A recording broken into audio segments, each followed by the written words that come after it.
Hello. 'Tis me. Hello. Sorry for the wait. Had to go do something very quickly and grab food. And that took a while. Was that a little chat with my mum? Maybe. Let's see. So today's gonna be quite a short stream. Shorter than what I've been doing usually the past couple of days. My sleep schedule is just whacked, so let's just say I'm a little bit tired.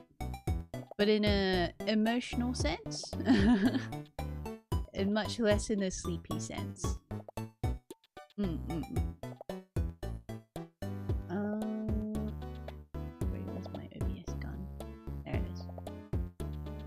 Let's go here.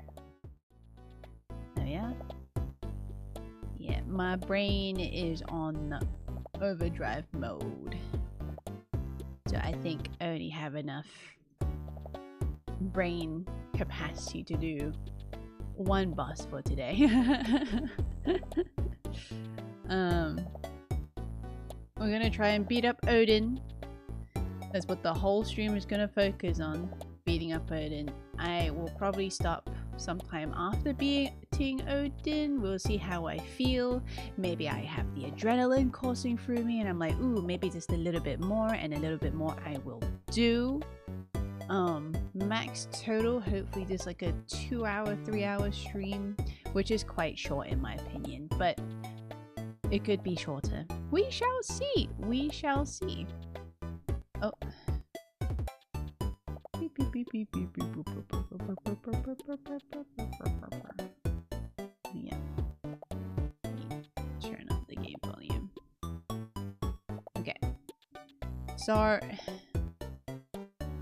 despite the short break I had yesterday, I've considered that a short break because I woke up and I was like, well, the game's almost ending. My sleep schedule, again, has been pretty ruptured. I've been getting into like Signalis' story again because I managed to get my client to like stream the game. So that's been a lot of fun. Oh.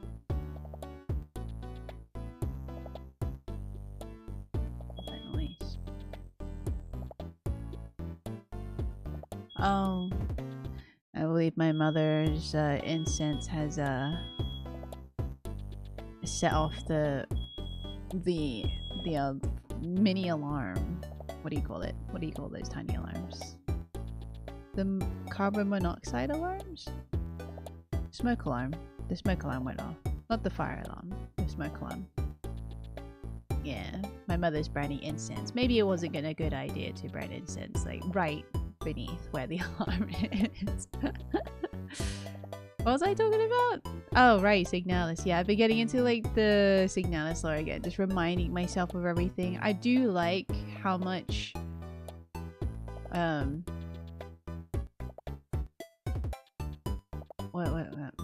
many meme videos have been coming out the past couple of years since I last played Signalis. I think I played Signalis like a year or so later after its release. But I did sort of partially watch someone play it before that. So... Oh, it's going off again. I'm scared. Beep, beep, beep. But yeah, seeing someone play it again with like back into a point of POV, watching it for myself instead of being the one playing, playing, I'm like paying attention to so much more, and I'm like, so cool. Oh, my client said a very funny thing, and that this game aura farms like crazy, and I can't help but agree with that statement. That game does indeed aura farm like crazy. Or like the what is it? The references to the little like subtext and metaphors and stuff like that. The patterns that you wouldn't notice until you like really look into it or read up online of other people who's noticed like some type of consistency between some type of messaging in the game that points it out to you.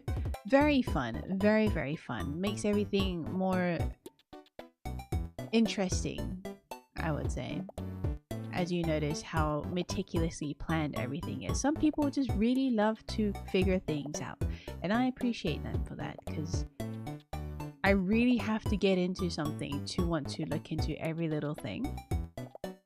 And sometimes even when I'm a huge fan of things, I am not in that deep. With Final Fantasy, I would say I am slowly going down like the iceberg of like all these little like tidbits and stuff. And so I imagine that is the same for people who have really looked into like every little thing that Signalis has to show. That is like in a total 6 hours of speed ran content. Or I guess 13 or 20 in total if you want to get all the endings and stuff like that. So much to see, so much to read into, so much to figure out. I do appreciate how the team devs are just holding back from exposing too much about the story and the reasons why and whatnot, to let the fandom brew in theories and understandings of what they could see and interpret. Always a lot of fun when a game lets you interpret what they're trying to get across. Because in a way, isn't it that in Signalis, like every little thing that you experience is in a way canonical to all the other Elsters that are there, and I think that's fun. I'm gonna drink some water. I'm a little dehydrated. But yeah, my client isn't super into these type of games, so they were struggling a little bit. However, I made sure to give them like a spoiler-free guide. It's a little dupit just like me, and I insisted that they play on normal, which is a little more difficult than they'd like it to be. However, a little bit difficult is what we need, right? In hopes that maybe they would get a pretty decent ending. We shall see. Yeah. I also got my food. Let me just put that in my mouth too. A little bit hungry.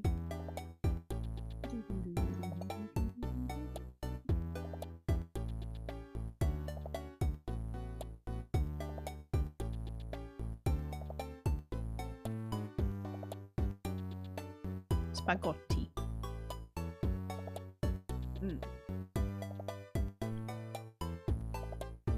So for this stream, as mentioned earlier, we're going to fight Odin. And I believe maybe I'm at this stage where I can probably face him with little to no problems.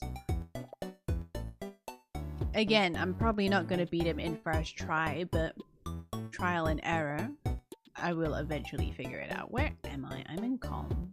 Oh, I'm at the very beginning of the story almost. What was I up to? I haven't played this since I went on a break. On Tuesday, yesterday.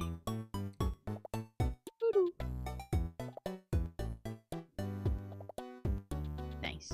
Oh, it's a little bit laggy. What's going on? Why lag? What's happening? Oh, let me close that. Okay.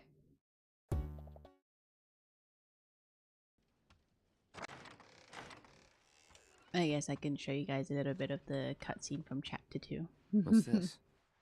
A gift from our humble establishment. Though it may not look like much, it should help you to break the ice with those you meet. Queen's blood? You know, when I first came across that, I was kind of like, oh, they give me a mini game to make better friends with Tifa, because this is like right after me and Tifa got in a little bit of like a this is heated discussion. series of crises. Multiple reactor bombings, Good morning, sir. I must apologize for not introducing myself to you earlier. I'm Broden, the owner of this inn. Your companions have all stepped out. Oh, but Barrett left a message he wanted me to pass along to you. You missed roll call, soldier boy. Luckily, you're on leave for the day. Don't waste it, though. Get your equipment checked ASAP. Sound advice? Perhaps a trip to the arms dealer is in order? Good idea. Tutorial, By the way, tutorial. Cloud, Yeah. in that case, you might also want to pay a visit to Magnata Books. They have stores all over, but the first official one was built here in Calm, and their resident scholars are remarkable. If you want to unlock the true potential of your folios, you should go see them. The first customization is always free. What is a folios? Funky name. Wow! Finally. Sunlight. Rough day yesterday, huh? Shit. You've been waiting for me? I've been waiting for a chance to thank you properly. Without your help, I'd still be in Hojo's clutches, trapped in that lab. Was nothing. Even so, I owe you a debt. Until it's paid, I'm going to accompany you.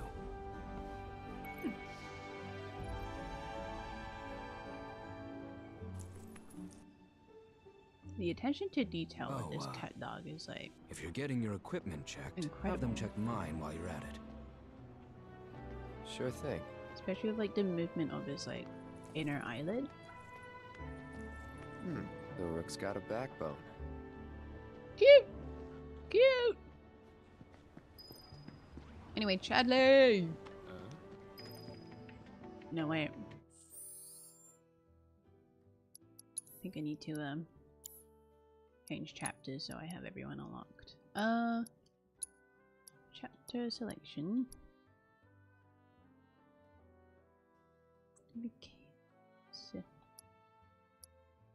Chapter 11, would that be okay, maybe?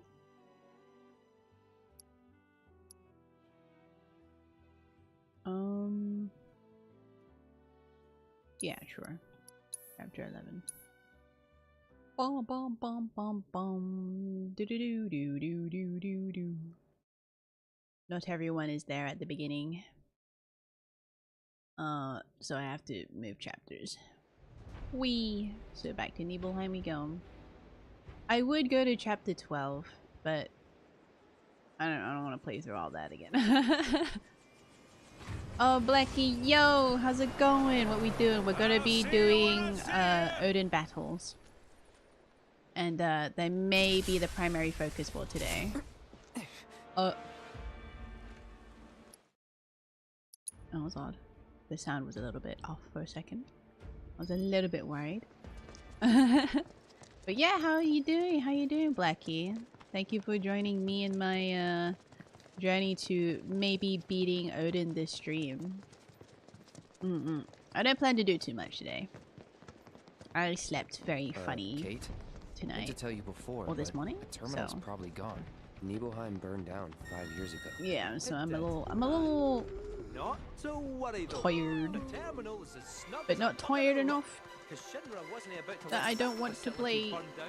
Final You mean the Fantasy on reactor? stream. Let's go. Well, that's important too. Whee! I'm no expert on Nibelheim, but I do know is that it's the only lead we have on that materia. So, Yeah, not much hopefully in max total, It's this the or stream nothing. will choice. We should get going. be probably 2 hours long. 2 hours and 30 minutes. May extend that 30 minutes longer. We shall Nibelheim's see. not far now. First time back since. Yep. First time. Same here. Didn't seem worth coming back till now. Dum, Didn't dum, think there was dum, anything dum. to come back to. Sorry. Oh, the floor It's is all right. falling apart Lots a little happened bit. since then. Cloud, stay close, would you? Yeah. I honestly thought I was Why did ready I jump for off this, and but popped off and on for it's some just reason? too real. Okay, let's do this.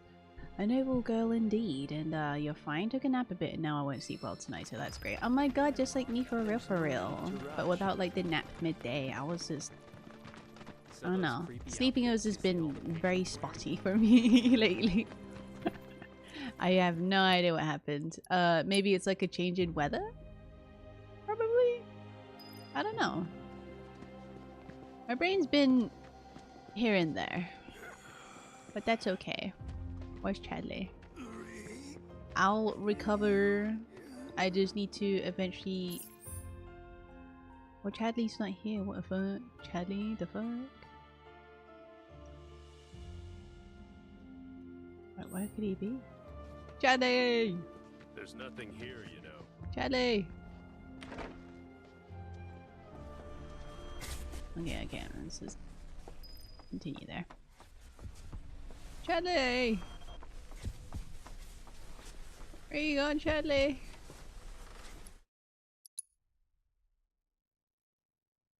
Still processing the air situation in the back of your mind. Oh, well, I guess that's also there as well. There's never not a moment where I'm not thinking about Final Fantasy, even during these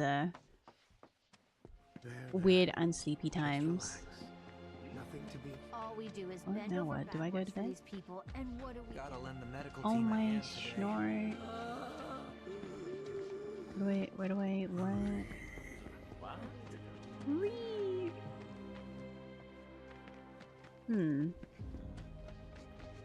I swear Chadley waits in Nibelheim, does he not? I might have to change chapters again. God damn it. Give me a second.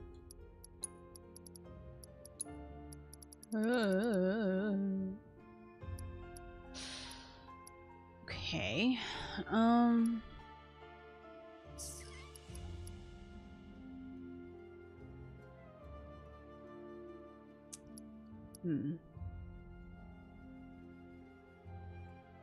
guess we'll have to do this chapter 12 again.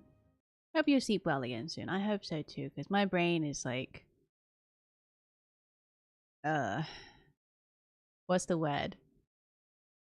Because I'm a little bit tired, but also not really, because of spotted sleeping schedules, I am like out of it. Sometimes I just am in a very disassociative state of like staring into the distance. But I'm aware enough at the moment to do streamings and speak and do an Odin fight. But then I'll go take like another small mental break after that probably. Like I'm down to struggle, but not too much struggle. Like I'm not gonna immediately go fight Gilgamesh after this. I'm not gonna do that.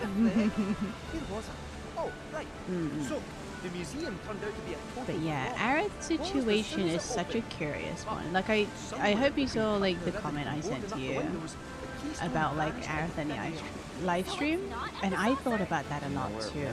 Like don't you worry, that was there.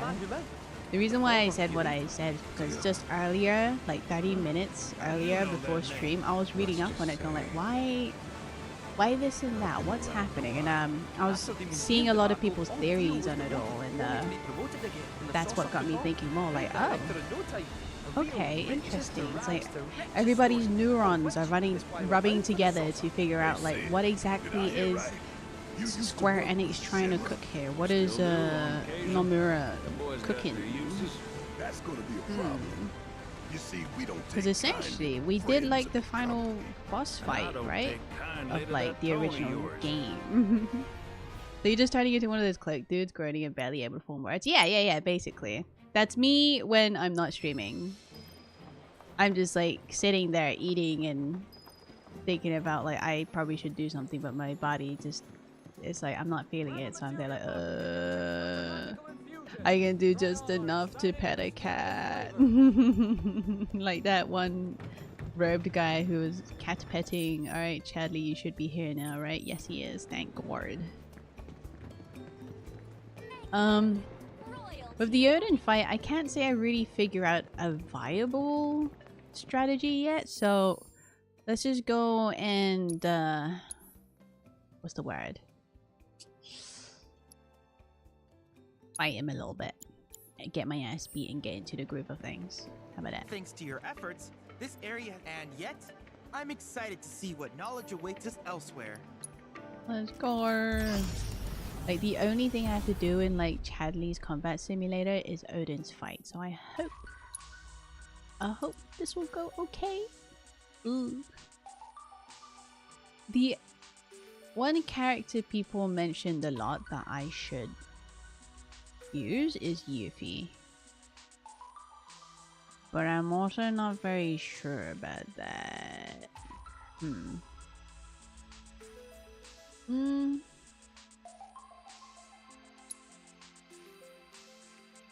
Just thinking like what I could do exactly. Tifa is a hard hitter. So maybe I could keep her there for a bit. We'll figure it out. We'll figure it out. We're brute forcing it again. Yeah, just for now. It's just so like I can get my neurons running. And then figure out like a viable strategy. That or I could just look up a guide. But we'll see how I do with like brute forcing it again and get into the flow of things. Let's go. What? That was stinky.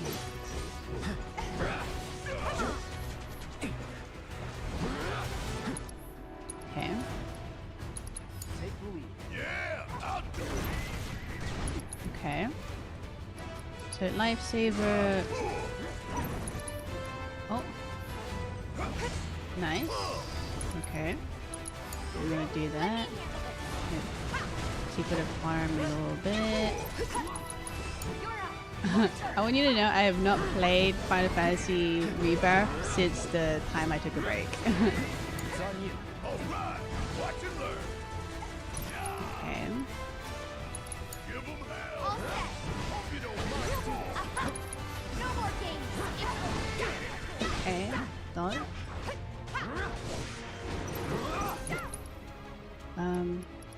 Okay. I'm just gonna do that quick and go away. That's good, that's good. He's getting interested, he's getting interested.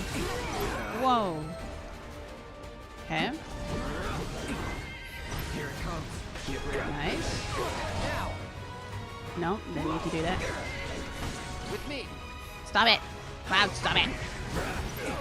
Alright, he's close to being pressured. And we can do this. Right. Tifa, you can unbridle rage. Punch, punch, punch. Punch. And do it again. Okay. Leave it to me. Lord of the Blade. What does that mean exactly? What's he doing again? Oh, he's doing this stuff. Alright. What's he planning? Spatial distortion. Oh, he's gonna bring out his weird rectangle thing that slows us down. Alright. Okay, Barret, I need you to focus shoot on him. Tifa, I'm gonna need you to maybe try this out. Okay. You ready? Summon. Sure. Why not? Get him. So your body's slowly able to live without the game again, huh? Just slowly. Oh, by the way, I picked up Final Fantasy VII on Steam, like the original. I want to find out more. I want to know. Because there's so much that I feel like that happens in this game that focuses on people who may or may not know what happens in the original game. So I'm like, okay, I want to be one of those people now, so I want to give it a try. So I may stream Final Fantasy VII soon, like the original game. So that's gonna be fun. Gave it like a test and everything. Oh, it's gonna. Yes. Oh, I think we got it. What's he doing? What is this temporal imprisonment? Oh, he helped me. You cocky cock.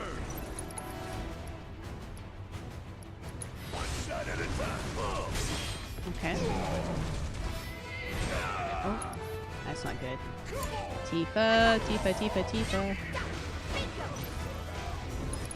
Okay. Nice. Okay, I think we got it. Let's go. Don't you dare do anything else, you little shit. Oh, Tifa, let's freaking go. Okay, we brute forced it. We got him. First try? What the fuck? I was so prepared for him that like... Oh my god, I feel like I was almost too mentally prepared for him.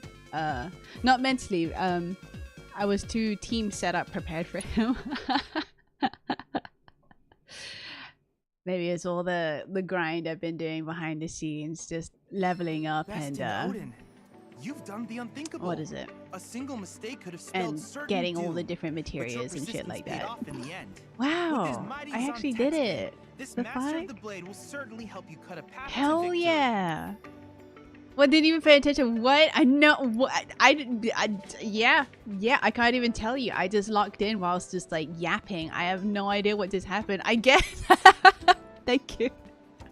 I did it. What? I thought I'd be getting my ass kicked over and over again. Just overpowered him. Yeah. How did that happen? Tifa happened. That's what happened. Tifa happened. Wow. I guess I was probably pretty underleveled when I fought him the first time around, huh? I'm max level now. I was just doing like side battle missions and stuff, like completing Chadley's I wish you all the best thing in your my bob. ongoing hunt for That's Walden Town. crazy. I have him now. Let's freaking go. Let's like put him on cloud. Hell yeah. But yeah, oh boy, is it just a straight port, by the way? I know FF8 has some sort of remaster, which I played and thought was fine. This one, I'm not sure if it's like a straight up port per se. It was cleaned up a little bit to be played on PC and it feels fine, but there are some people who recommend that people who download it to try out the mod, like some sort of like fan-made remaster mod, and I took a look at it. I'm like, I mean, that's cool and all, but I don't really mind too much the original shades and all that, because it kind of makes the model look a little bit cleaner, and they adds a couple of like I don't know, 3D effects and like accents to a character's face. I'm like, that's cool, but I'm not really, that's fine. I'm fine with it. It does probably also fix a couple of other things too, but we'll see how bad it gets. Then I'll think about getting it, because it's a bit of a ride. It's even longer than you would usually do, like in terms of modding to figure out. So I also played with mods and upscaling mods. Oh, okay. I'm gonna try and when I get to it, just play it normally, see how it goes. Because I do like the idea of like, because one of the other things that maybe is selling me on it a little bit with the mods is that they made and added a more like modern materia like crafting thing, and I'm like, okay, that sounds interesting. Would like to give that a shot and see how it changes up the game. But at first I want to see the game in its most original form first and see what people grew up playing, like when I didn't have an opportunity to play it because I didn't know that this was a thing and that it only existed for the PS1. So now I have an opportunity to give a chance, something I was not able to get my hands on those many years ago. How old is the game? Like, the game's like 28, so 28 years ago. I was like baby then. There was no way I could have known that like Final Fantasy was for me. Sounds like a plan. Yeah. Okay, so why don't Earth can have Phoenix. I can give Bahamut to you. Hoo-hoo, let's freaking go. Oh my gosh.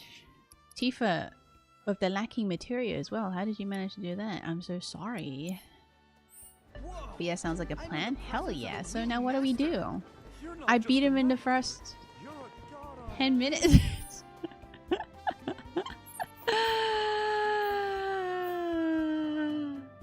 I guess I can just do like the fun mini game that's in Junon. I'm gonna give my brain just a little break before maybe facing a combination of, what do you call it, summons that I can also use against him, which is very funny. I like how, because I watched back on my stream, I like how I thought that I needed to have those summons on me, not that I was gonna fight those summons. So imagine my shock. Do the harder version immediately? God, no. No. Not today. Not today. Maybe that challenge for another stream. But yeah.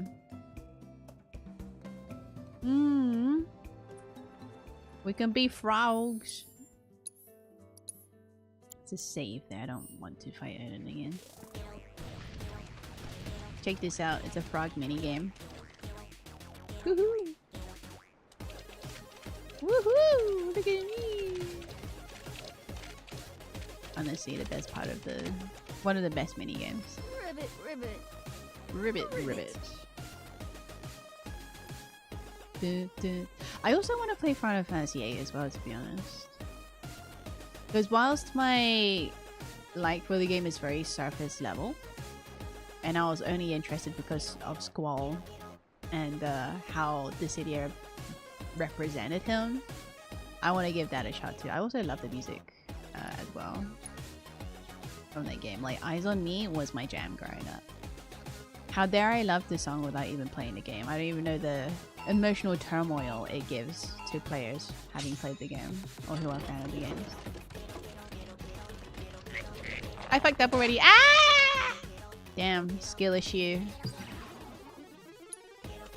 The music, I know. It's just like, was it frog noises but in Japanese? Damn. Oh my goodness. Let's go. I'm gonna go this way. Ho ho. I think I need to survive for a minute 20. If I could try and do that, I'm square for this one. Come on. Go! Oh my god, that was so lucky. Oh my god, that was so very lucky. Go again. Oh, come on. Oh my god. He's like channeling his inner frog. Come on, come on, come on, come on. Oh. Come on. Come on, come on. You gotta be kidding me, no! Oh! Don't. Oh my god. Come on, just 10 seconds longer, just 10 seconds longer. Just 10 seconds longer. No! No! No! No! Fuck! Just 2 seconds, just 2 seconds. So just 4 frogs? Yeah, just 4 frogs. All good, no gatekeeping here. Okay, okay. Damn it! Look how close I was. Damn. Just to get the 3rd tier of that, like, game mode. Frick. It's fun though. Yeah. I gave like FF7 just a little oh fuck, I fucked up. Was it taste test, I guess? A taster? To like make sure the controls are working fine. So I know what the opening looks like and everything as far as like the setup goes. And I really do like how the turn-based system is timed. I didn't realize that its turn-based was like that. And I was like, oh right, it's like Final Fantasy 13, Lemao, she says, from a game that's like the predecessor of said game. It was like very similar. Like you wait for too long, you get hit, but you have to like fight with like the menu and system and everything in order to, what is it?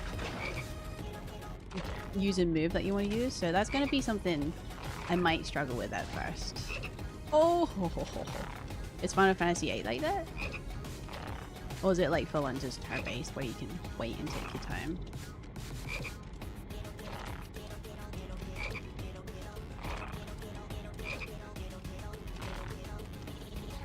Come on. Come on. No! Aw, dude. I got done so dirty by that, like, hole over there. Yeah, I mean, even the older FF didn't have that. Yeah. It was very simple. You gotta wait. FF8 is the same. Yeah, okay, cool. Woohoo! The only thing I'm just slightly not looking forward to is probably like the grinding. If it's anything like Pokemon grinding. Oh god damn. That was considerably worse than last time. Yeah, I don't want to do the whole running in circles and go like, okay, I need to level up before I can go fight this guy or something. I would say in like the remakes, it's very forgiving in the leveling department. You even get like a materia that gives you more EXP. So I'm just curious if it's like, if it has something like that. Because I want to get for the sorry as much as I'd like to struggle. You know. Also, like, did they make any changes to the translations or anything? Or was it just straight up like still the original translations that people grew up and experienced? Because I heard that's like sometimes no, a lot of like the translations from the old game is mistranslated and didn't convey the original vision of the game compared to what they say like the Japanese fans got to have. No! Darn. I believe they added some stuff to the PC versions too. Basically just cheat. Oh, basically just cheat and not have to grind. Really? But it's a bit too much. Okay. Oh, fuck. So I guess kind of like a last resort thing then. What is this cheat thing? What? Is it like you talk to someone and go like, hi, you must be the person who wants to just experience the story and not like really have a hard time grinding the game. Go ahead. Here you go, have this OP material. It kind of did that for like a remake as well. When you get intergrade, you are given this like level boosting save if you're not too interested in wanting to do the whole leveling and grind and everything. Woo! Goddamn. And when I wanted to just like try it out and play it again when I was at my friend's place, I went for that save. It's like, well, I already played the game before, to be fair. I don't think it maxes out your level, I don't think. It's just you're a little bit higher level than you usually are. But I think if I were to play it again on stream, I might not use it, just for fun. No! Oh, dude. How do you just where? For example, in FF8, you know how a lot of people hate magic drawing system? You could just give yourself all the magic. Really? I didn't realize people had an issue with the magic system. Was it really that bad? Huh. That's crazy. Well, I guess to be fair, my yearning and love for the story sort of outweighs my want and need to want to experience the game completely at its fullest. Especially if I'm gonna stream it, but who knows, we'll see. I like to believe— oh! That was a close one. I like to believe I can hold out and learn the game and see what's up. Oh, dang it. When I get around to it. But for now, Rebirth side quest. What? That's crazy, dude. I'm like, honestly, hardest boss in the game, the whirly gig. It's a bit weird. I don't hate it though. Okay, that's fair. That's reasonable. On a topic of things that people don't like though, I found out people hate Nanaki's like remake voice.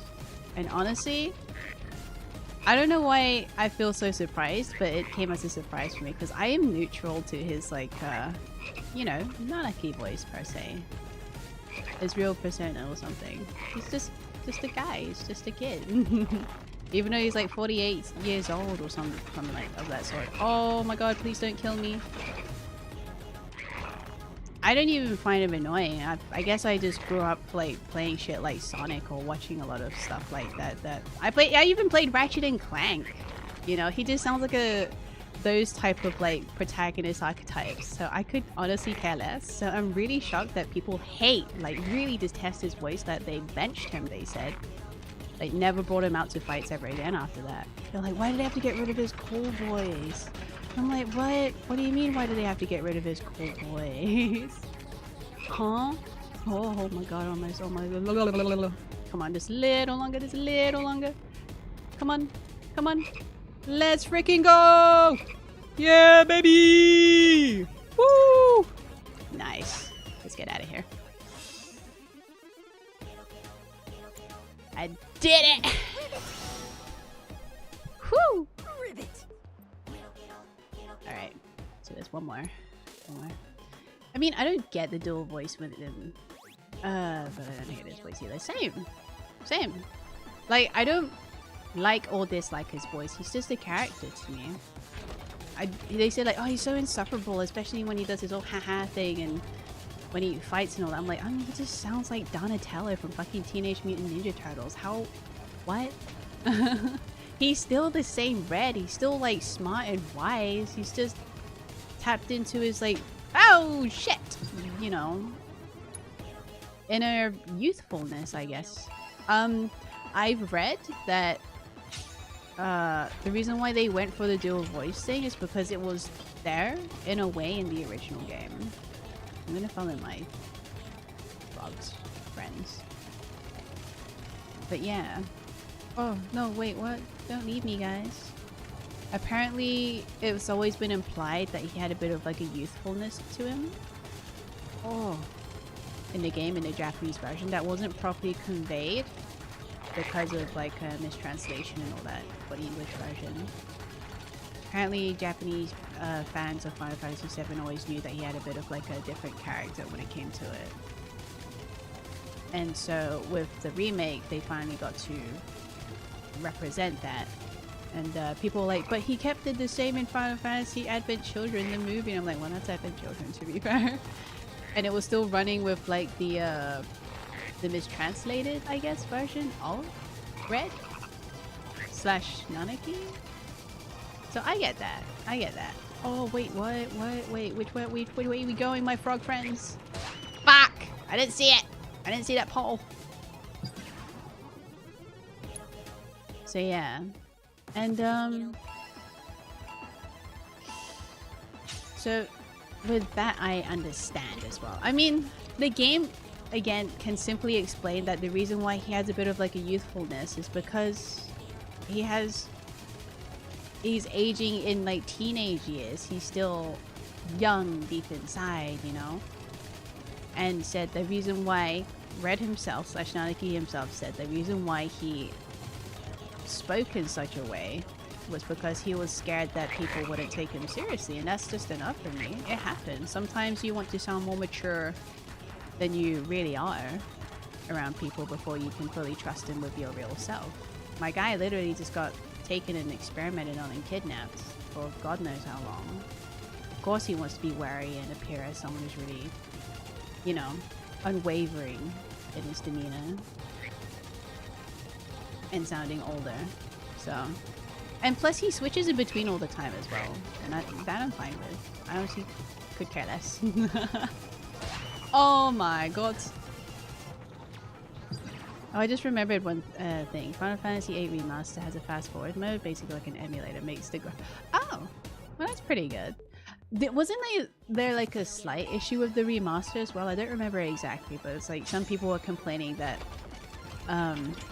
some people were complaining that it was too shiny and some cutscenes just weren't exactly how they envisioned it and they changed it up, or like Ultimicia's boobies weren't as boobying or something. You know, very totally valid things to complain about, totally.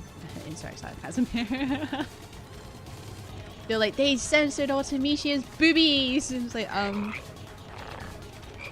is it really that big of a deal?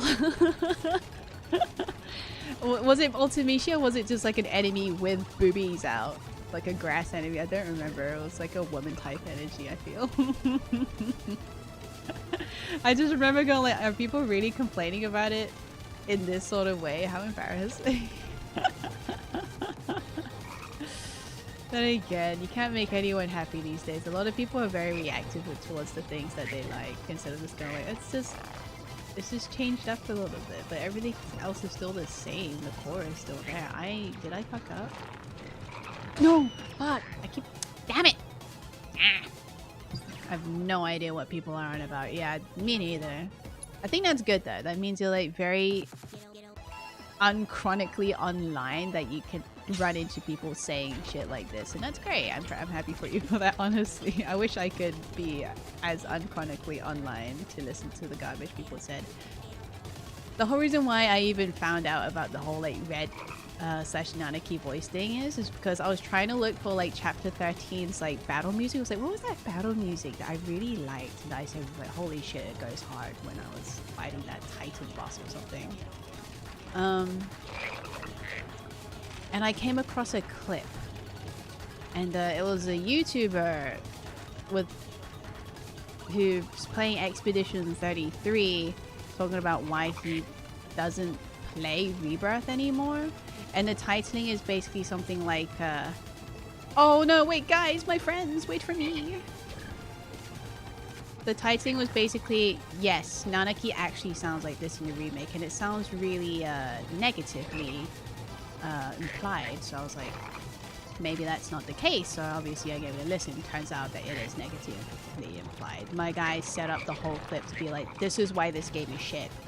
Exhibit A, Nanaki's voice, and this is why you should never play this game, or some shit like that, and why he can never play this game ever again, because like the remake has just ruined Final Fantasy for him. Like, I don't understand why people bother picking up the Rebirth if they played remake and not liked it, expecting something different. Like, I don't know. I just find it so interesting, people who are fan of Final Fantasy. Oh wait, I did it. Limau. Hell yeah, I survived longer without realizing. Yeah, some people would pick up the game, like Rebirth for example, after playing remake and not liking it, with its like ghostly storylines, or like bringing in like ghost slash whispers and stuff like that, and go like, that's just fucking weird. And then going like, I picked up this game because I really like Final Fantasy or stuff like that, and they just ruined it for me because of Nanaki's voice or something. I'm like, really? Or like they'll go like, how dare Rebirth not be just like the original? I can't believe they would ruin this game for me and change up so much and cut out some parts that, like, you know, that were in the original game. Like, holy snort. You could just say this game isn't for you. I'm pretty sure the remake has pretty much told you that this isn't the same game that you're gonna know and love it to be. They're trying something different. They make sure that you know that this is a different Final Fantasy VII. The story the core part of the story may be the same, but it's a remake. They're gonna do different shit with it, and if you don't like it, that's okay. Final Fantasy VII is there for you to play and enjoy again, especially with newly added fan mods. Hey, thank you. It's so unusual to me. And that clip had 400,020k views. That is enough, like, people coming across this who likes Final Fantasy looking for justification to dislike the game without even giving it a shot, you know?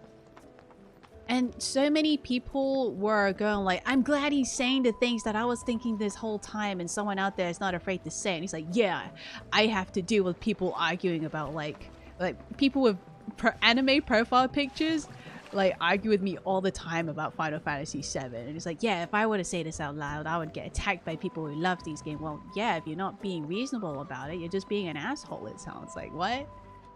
If a debate or like a criticism comes off to you as an argument, I think that's more of a you problem than the people who really likes the game. And it also sounds like you're trying to make the people who like the game not like the game. I think that's a problem. There's issues with whether or not you're allowed to like some things that derive from like a Resident Evil. Let's say, for example, that if people who watch the weird Resident Evil movies with that guy and his wife director guy and his wife or something. If you ended up getting interested in, like, let's say that, like Resident Evil 1 or something because of the movies, good for you. And if you like it, good for you. I'm not going to give you a hard time about it. I don't like the movies myself personally, but I do see some good positives here and there that some people will be like, oh, it's a game? Sure, I'll give it a look. You know?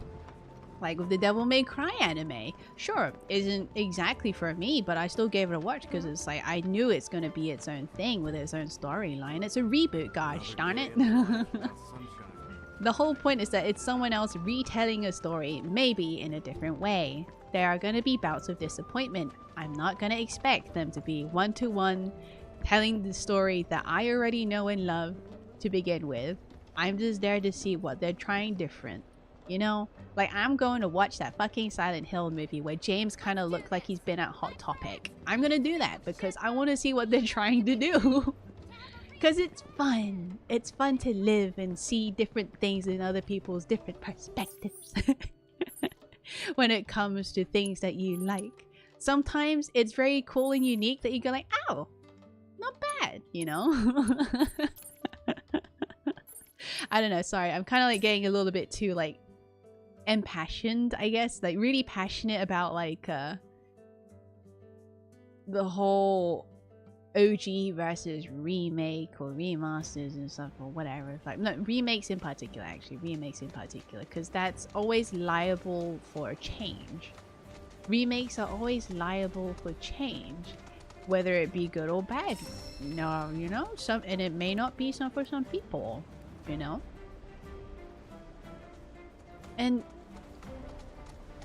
a matter of fact, I like a lot of remakes. It gave me a lot of opportunities to enjoy a game with a lot more modern controls.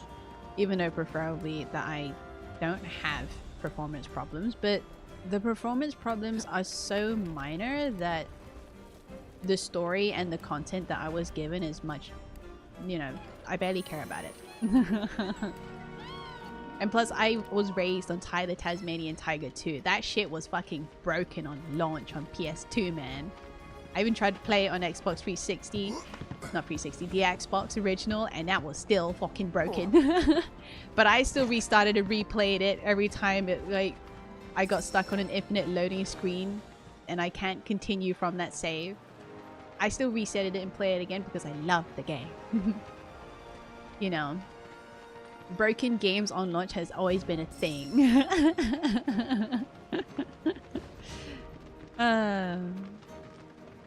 They just weren't able to find ways to fix it on time and stuff. Oh my gosh, look at me. I'm like getting so worked up over people I should not really care about and should ignore. It's just, I'm a little sad that people say things that just aren't really criticisms. It's just, at the end of the day, preferences. And if you wanted like a one-to-one like remaster of your favorite game, then look out for the word remaster. Don't look out for the word remake. You know? You want a one-to-one thing with updated graphics? Okay, bro. No time to celebrate. Wait for someone to make that or something. I'm sorry, we'll just play the original because you're not gonna get that in a remake. You should be old enough, especially this person in particular, or a lot of people in particular who grew up playing older games and seeing it be remade again in a different light, that remake equals reboot almost. Story the same, however everything else different. Why? Because why not? Creative vision. Maybe they wanted to add more. Maybe they would like to try out a different hand in retelling a story. Just for fun and not keep things too boring and have people guess what they're gonna do next, you know? I like that. Like the amount of theories I have to pull out my ass and like other people's asses to like come up with my own and understand what's happening with the Aerith situation and the Sephiroth situation for this game. That's cool. It's awesome. I still don't understand what's going on. Is she dead or is she dead? No idea. But yeah, that's just my multiple cents on it.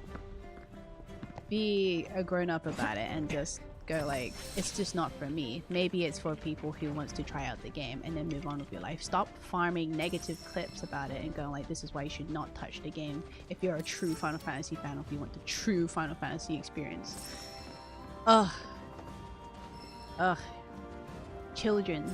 The lot of them. Too reactive. Get over it. Internet drama. Just looked it up regarding like FFA R censoring. It's one of those characters having less cleavage. Yeah. And one of those like girlfriends having the crotch-over area a little bit more covered. Wow, literally unplayable. That's what I'm saying. That's what I'm saying. That was the literal drama that people had and go like, wow, how dare they changed it up? This censorship, I don't know, man. This remaster is probably not worth it. I think there were some reasonable ones in the terms of like maybe performance problems for some people, but again, it's so small that maybe it's not that big of a deal.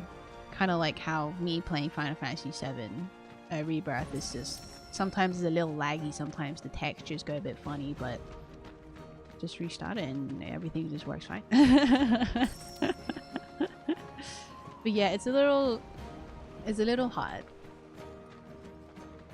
But because like Final Fantasy remakes is like story and how it's like being made really resonates with me quite a bit. It made me open to wanting to try out the OG as well. Like, isn't that a good thing? Like, oh hey, I also want to try out the thing that you grew up with and like prefer over like playing the remake, you know? Because it's nice. I want to know. And plus, there are so many differences from the two that what did I say earlier again? That some of the things in Final Fantasy VII Remake is made for players who have already played the game, and some people haven't done that. So I wanna see the distinction between the things that were added for old gamers instead of like making things for new gamers. Go up here. Oh. I'm trying to figure out how to like get the treasure from here for a while. But yeah. I read that some people weren't like a huge fan of how they did Aerith's death as well. Some people had a huge gripe with that as well, but honestly, I don't really mind it. They're like, it's not as gruesome. I was like, not as gruesome? You just saw polygons stab through a polygon. That wasn't really gruesome. It looked funny, even though it was Aerith, but like, really? Gruesome? And they're like, it took away from the heart-wrenchingness and brutality of it. I was like, I mean, it's still pretty brutal, but it's a very different like direction and vision as well though. Maybe it's a little bit of censorship, but honestly the way they did it, I feel it was definitely also a bit of art direction as well, because it's meant to make you question yourself. Does that make sense? Like, I didn't know girl was dead until we saw the angles and the blood, and that gave me shock. Going like, what? But it looked like I saved her. But that's the point. That's particularly the point. They want you to go like, what? So did we or did we not save the queen? You know? So art direction wise, I like it. I don't really mind it. The effects were still there. I still got sad. And then they were like, I can't believe they didn't let you like have a moment to grieve the character that got killed. And I'm like, well, I mean, technically, motherfucker's right there. I think he wants to fight. I'm pretty sure he doesn't want you to grieve either. He's like, haha, little shit. Just killed your girlfriend. Bye. Or something. Or like, I just killed your girlfriend. Let's tough it out. Biatch. And then Cloud being like, you little shit. You know? It's called momentum. The momentum was carried. I understand wanting to have time to grieve for characters, especially with a character like Aerith, whose death is very crucial to the plot, but they're in a fight. Sephiroth's right there. I want to kick his ass. And so does Cloud. I can see that. I don't understand why other people want to look for things to again be upset about. I know, I'm falling for it again. God damn it. I'm so easily rage baited. Just put like a clown mask on me and everything and I'll honk. Yeah. Oh my gosh, look at me. My yappification on Livestream. Do do do do do do do do do do do do. Excuse me. I'm gonna come here for some treasure.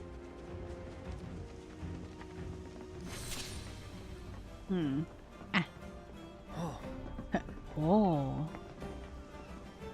Also, the voice acting in this game is phenomenal. Absolutely incredible. Motherfucking Cloud's voice actor knocked it right out of the park in the emotional bits, man. I felt that the tears that he wants to hold back, but he can't. Yeah, well, I probably can't make a statement out of these kind of complaints because I made similar ones on occasions. Oh well, let them linger in their frustrations and just have fun. Yeah, basically, yeah. It's just, it's a little bit difficult to have fun because the people like me who likes this game are the ones who are being gate-kept from having these fun. So I guess I'm just like venting a little bit of like frustration in regards to that, because it's like you're not letting, it's like I'm not allowed to enjoy this game because I haven't played the original or something. It's always implied that if you haven't touched the original, you don't know what it's like to, like, I don't know, kiss a maiden's finger or something. And it's a little frustrating because I think it's kind of unfair. Because I'm pretty sure people who gave Rebirth a chance and enjoy it aren't giving anybody else a hard time or even saying the words it's better than the original. But it's people who like the original who are giving people who like the remake a hard time. And I don't see the justification in that. It's just rude and mean and cruel and seriously unfun of them. If you really like this franchise, wouldn't you want people to want to enjoy this franchise more? Yeah. Also, I understand that, you know, I also maybe have made like complaints like that before. So I can't say I'm completely free of like, you know, making similar comments like that and I don't know, being like a righteous person about it. But I've grown up and realized, you know, just let people enjoy things. I found a very mature way to go about it, which is not for me, and that's it. That's simply it. I'm not censoring myself. I'm simply saying people can enjoy what they want. I'm gonna live my life, they live their life. I don't care. My life goes on. I love this game. Yeah, I feel like the complaining is fine. Just the gatekeeping is annoying as fuck. Exactly. That's why I said, like, to bring back to like what I was saying earlier. If for some reason you're seeing yourself being attacked and having to argue with people who are fans of this game, I think you might be the problem. Probably. Just a thought.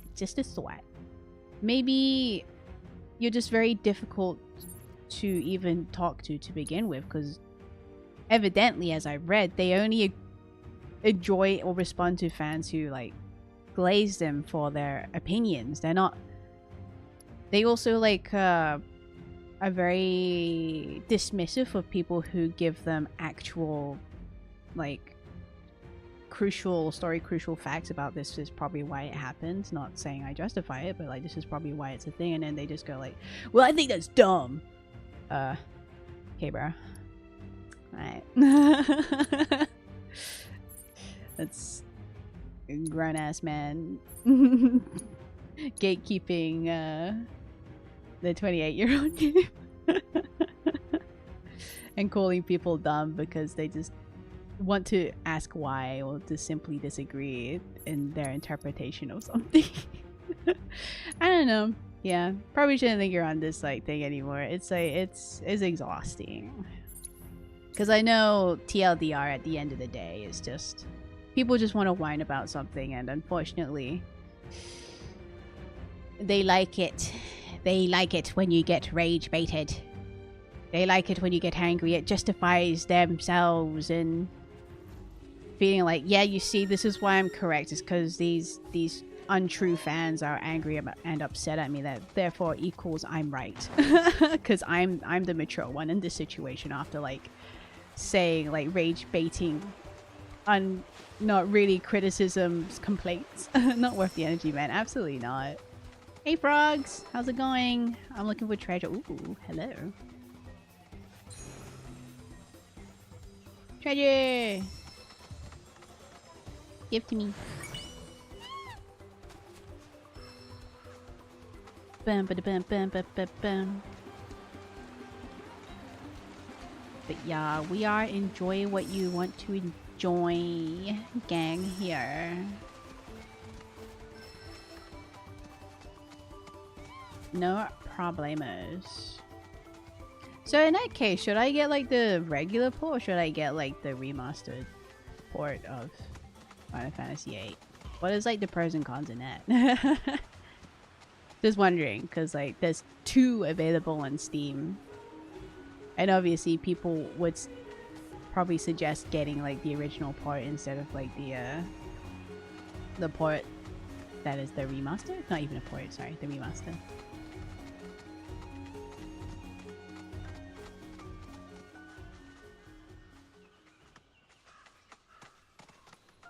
Where? We get up here.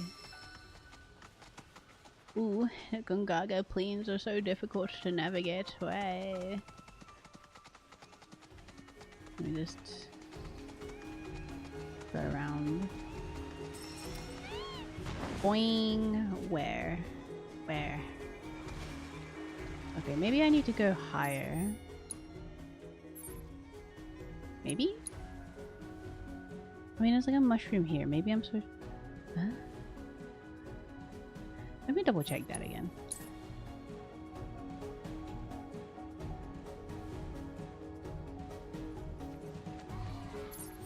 This way, right? Yeah, that way. So then why can't I do the other mushroom that's down there? No, you're going too far, bro! What the fuck? That's insane. Hey. Okay, maybe if I try to make my way there. Like to swimming.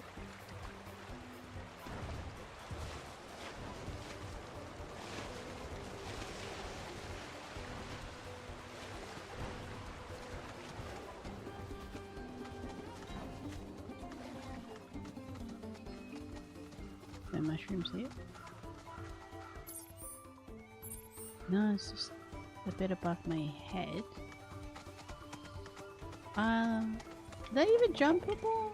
Oh, hey there. Sorry, I didn't mean to interrupt your family gathering of lads here. Oh ho! This hole just has things to pick up. Oh goddamn! I have to go back up there again. Again.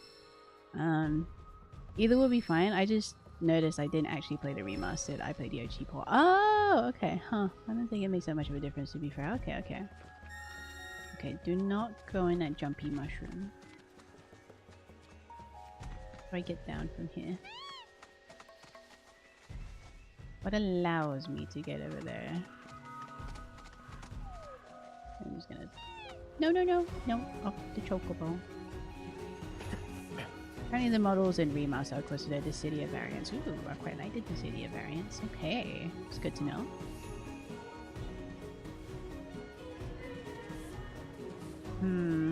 Okay, seems like I have to go down. Oh wait, this way looks... Really? Oh my god, you're busting my non-existent balls here. Okay, fine, I'll go here. I'll go down.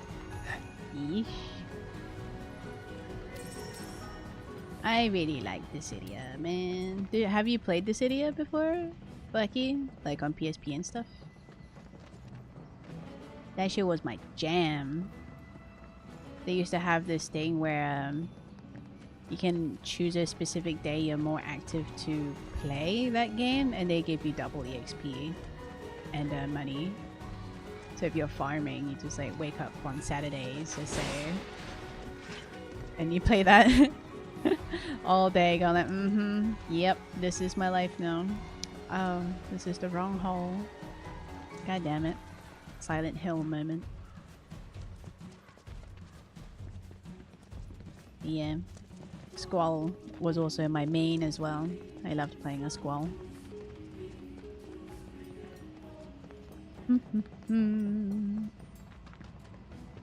don't see any other caves here that I can go to reach that part. The fuck?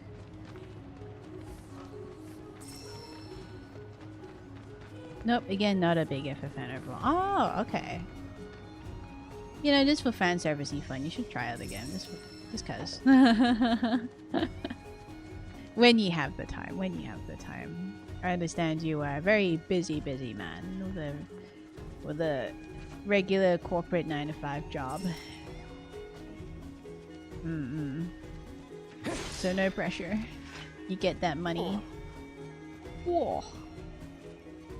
Brother in Christ, how on earth do I get there without like launching myself over the fucking moon and beyond?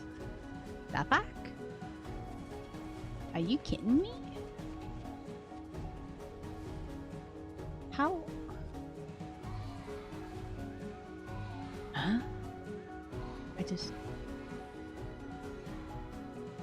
I really don't understand. Map layout. Too much.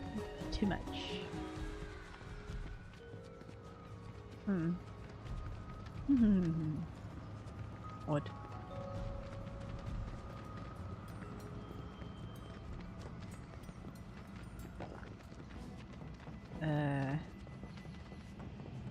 Yeah, I haven't the slightest clue how I'm gonna get up there. Harm. Exploration stream. Hello, eggs. I'm walking here.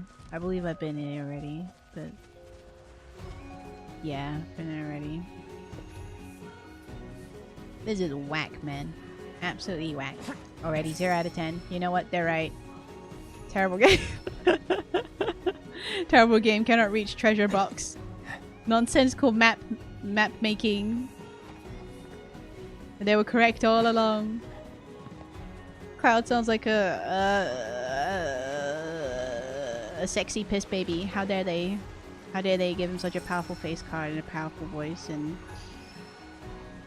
make him so hot. I'm joking. Unplayable, yeah, literally unplayable, bro. Like, what the fuck? I should go back to playing Valorant where the real game is alright. Like, bro, literally. Oh my goodness. Ooh, hello. I don't think I can really find a cave over here, could I? Doesn't seem like it.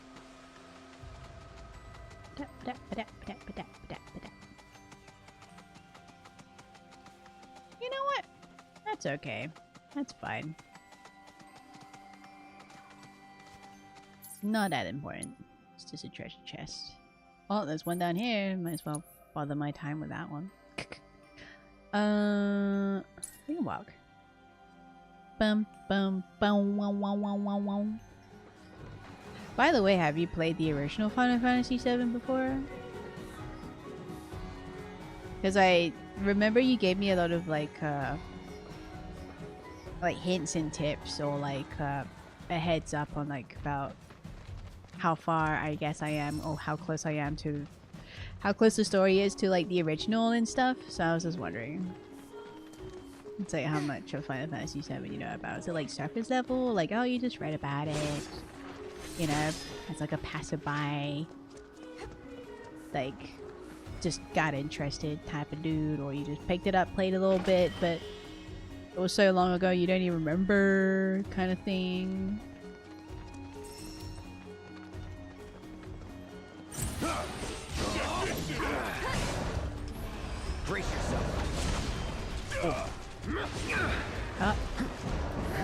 No, no, no. Petrifying, not allowed. Oh, thank you, Aerith. Sorry.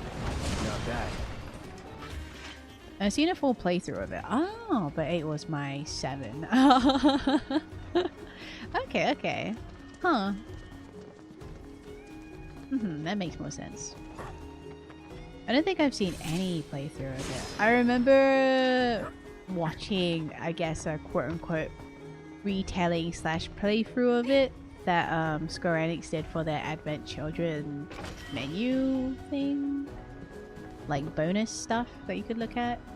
And it was like a retelling of Final Fantasy VII history or something. And I was like, oh yeah, sure, that sounds cool. I want to see more content about this. And then when I clicked on it, I remember going like, what the fuck is this? What are these models? Why do they look so dumb? Like, get me out of here. I was not a huge fan of how the game looked, for sure. Unbeknownst to me that these are like PS1 models, but still, I was like, this is silly. What am I looking at? There's no voices. There's nothing. Why would they put this in my DVD?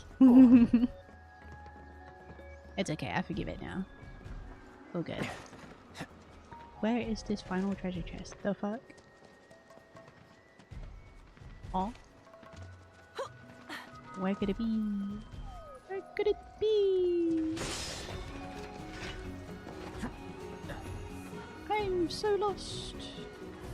There's one more, but where? Oh. That was a terrible Mickey Mouse impression. Oh. There we go. Gosh, Riku, I can't really find where this final treasure is. This treasure might hold your heart. Oh.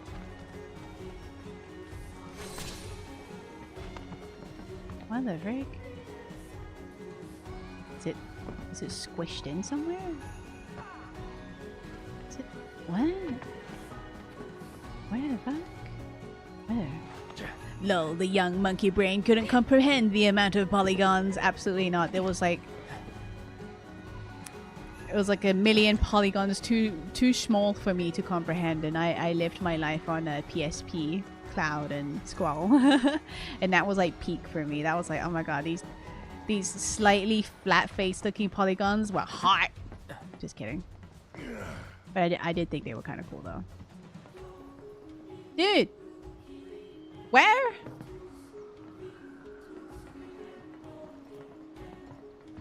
Oh, it's just one treasure. Where could they put it? Oh.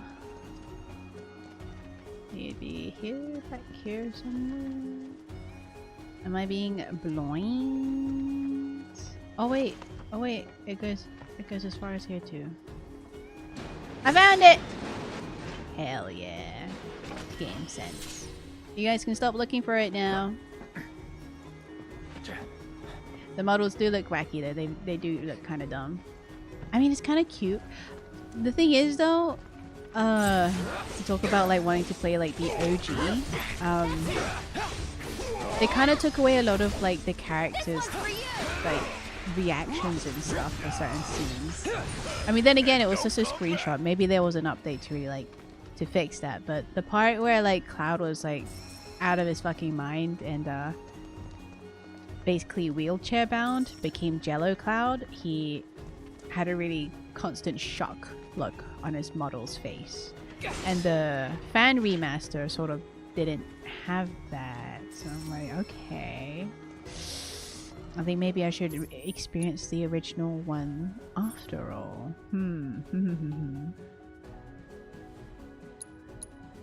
Treasure! Let's go find Tomb Raider style.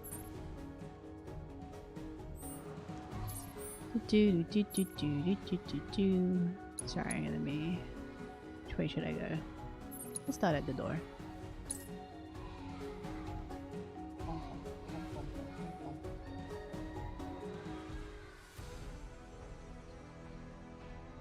Oh, the music.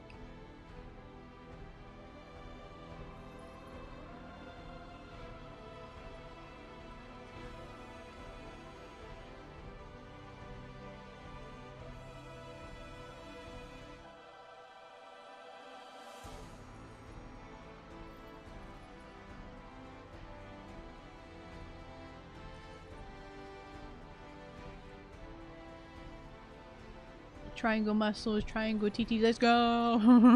Triangle TTs. Yeah, baby! Wait, you reminded me. There were also complaints during the time when the remake was coming out or something. Yeah, during the time when the remake was coming out. Oh my god, this course happened in the years of 2019 and shit. Holy fucking moly. Yeah, there were people also complaining about like Tifa's badongas. Can you believe it? Yeah, you can't believe it. You just read something up about the quote-unquote controversy that like Final Fantasy VII had, and it was just to do with the extra polygons that was censored. You gooning to polygons, man. But yeah, anyway, so people were complaining about like remake Tifa's tatas. You know, they just said they made it flatter. Okay. Yeah, they're like her shirt. It's like, you know, they're supposed to be mega big. Look how mega small they are compared to Dissidia's. Okay. They're not small at all. For a person who works out, they're still reasonably big. They can get flatter, you know. There's nothing but fat in there. So, we had nothing else, man. Cut us some like, Tifa's Dissidia's model, like, just had a shirt over her tits and it kind of looked a bit uncomfortable, to be not gonna lie. Cause like, just a shirt? She looks like she woke up in like sleeping gear. The fuck? Because I'm so used to seeing like remake Tifa's fit, which is like a gym bra over, I mean, yeah, a gym bra with a shirt over it, you know? Girl is in fighter form, but her titties is still big that her straps are going around it and holding it. Is that enough? Is that not tastefully artistic and boobalicious for you guys? Yeah, it was crazy. That was crazy times. What a weird complaint to have. I honestly did not mind at all. I thought she was really, really cute. That's why like I was like, ooh, let's go. Tifa Root, Aerith Hill. And then how the tables tabled. Me trying to go for Aerith but still locking in on like Tifa's Root. Which is fine. Not that it's bad, but you know. It is what it is. Where the frick is this treasure again? Oh my god, here we go. War.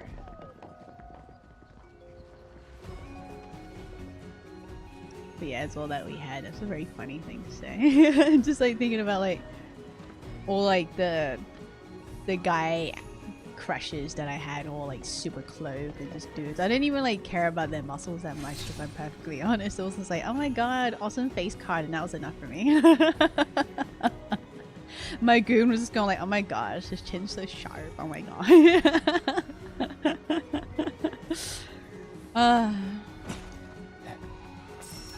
At least you guys had jiggle effects. We only started having man booby jiggles in 2023, 2025, man. In between those years. We just got that. People just started putting in jiggle physics for guys too, with like mega honkers and muscles.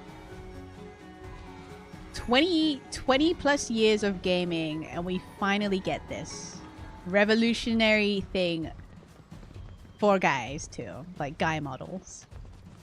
Insane. Absolutely insane. Do I have to look at look and grab assist just for this freaking box? Goddamn. The answer is yes. Okay. Want to know something funny? There's exactly one case I know where people are upset about Booba growing bigger, actually, which was in ReZero. What? Really? ReZero? I mean, to be fair,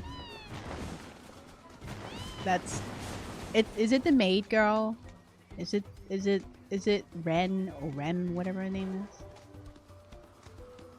It's like, that's inaccurate to her character design. Her tits are not that big.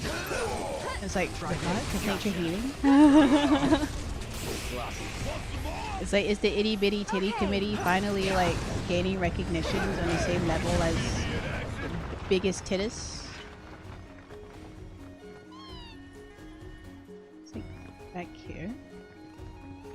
Are you talking about the female? Huh? Her talking about the female protagonist? What? No, Emilia, Rem is gone, has been for a while. Ah, Emilia. I haven't seen ReZero, so like, I only know of Rem. The people who has seen ReZero has only ever spoken about Rem to me. Emilia. Let me see. ReZero Emilia. Oh, she has like, she average booby size. I mean average boba size. There was, someone made her boba bigger? That's crazy. That's hilarious. Yeah, they're very normal, like normal size. Respect to defend, defending that. Like I don't understand the obsession with like, maybe as a joke I get it, but like making like anime women character designs where they're like, the honkers are like mega udders, you know, like they're so big that they're literally drooping. I don't know, it just looks painful to me. It does not look anything any way, shape or form like goonable. Weird. It's like you're telling me that guys out there likes the idea of women having hanging round flesh touching the ground? Weird, bro. Weird. Just how it's very abnormal to want to see like a large penis size on a character too. Just weird. Maybe that's just a me thing. I am not like a very weird gooner person. You know, I mean, I like King, but I wouldn't say I goon to him, but his muscles are very good to look at. I want to touch them. But that's the extent of my goodness, I guess? I don't know. I'm a bit of a romantic. So not for me, not for me. Thing is though, season 3 changed the designs more akin to the original novel, so it made sense. Ah, the novels had her originally big boba. I guess I would respond to that for my own safety. What? For your own safety? What do you mean? Are you like disagreeing? Are you saying that's something you're goon to? Brother. You know what? Shame on you. You know, I think this stream, just for this instance, shame. I mean, look at this guy. He goons to mega other fictional women who looks nothing like flesh blobs. 2 flesh blobs. Weirdo. I'm sorry, I apologize. I didn't mean to like do like stream bullying. I'm sorry. You can go do what you want. It's no problem. It's cool. It's chill with me. This is a maybe kink shame free zone, depends on what the kinks are, but that's fine. That's fine. That goes under okay. Shrimp goons to king confirmed. Nuh-uh. I don't even know how far gooning even goes. What is the extent of gooning? Is gooning like when you like really have the hots for it kind of thing? Like is what I do gooning, which is like, oh wow, I really like his boobies. I hope they never change that. In a sense that he looks amazing. You know, I don't think of him in my fantasies or anything like that. I just think he's very well designed. There are worse things out there for sure. Yeah, that's fair. I have no idea I'm old.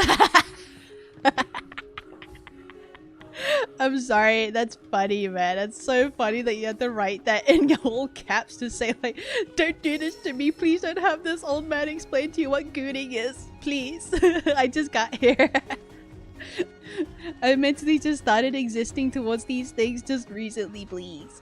I just know it's just like a funny thing to say towards people who has like a very weird sexual desire towards weird things. I don't know where the lines are, man. Me neither. That's as far as I know as well, what I just described earlier. It's just, I guess it goes to people who views it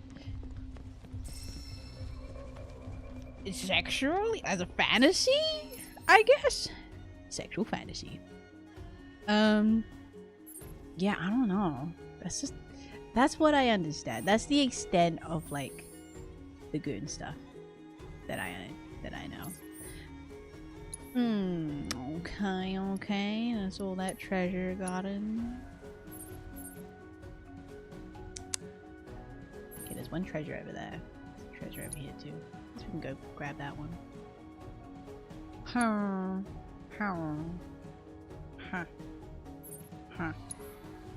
Chocobo. It's like I wouldn't say very recently, but I recently discovered what aura farming is.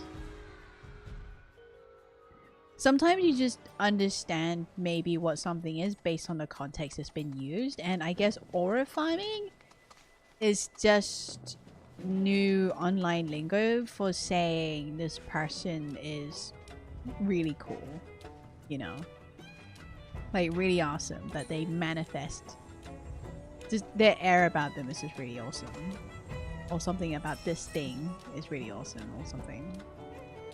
That's what I understand. Like, it's meant as a compliment. We are finding out these terminologies together, brother. Guess we gotta float up there. Oh, rock!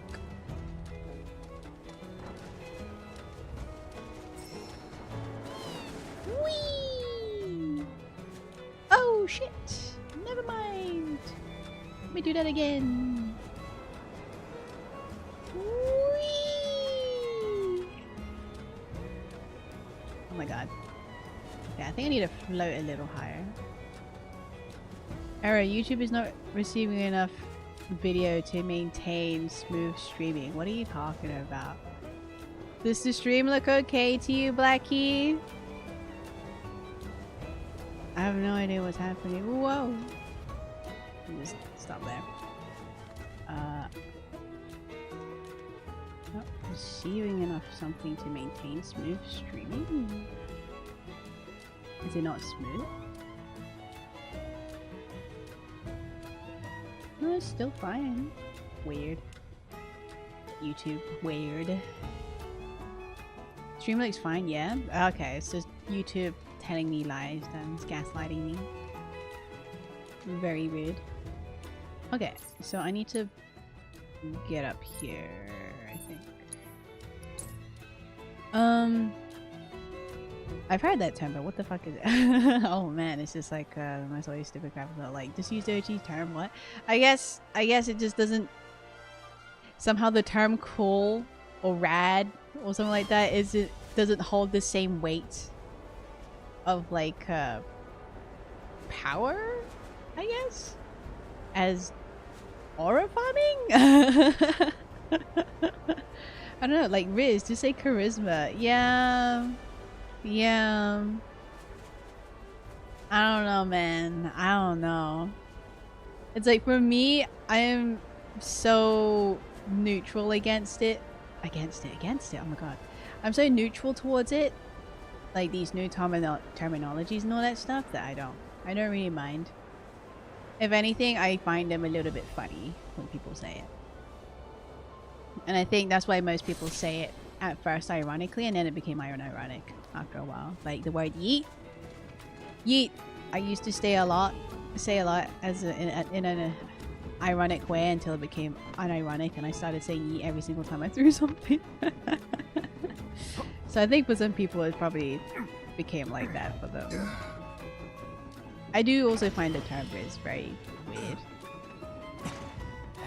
It's like a mocking thing to say for fun. I would understand saying it, but also it is very much a dumb term. But the lingo is getting shorter and shorter as the years go on.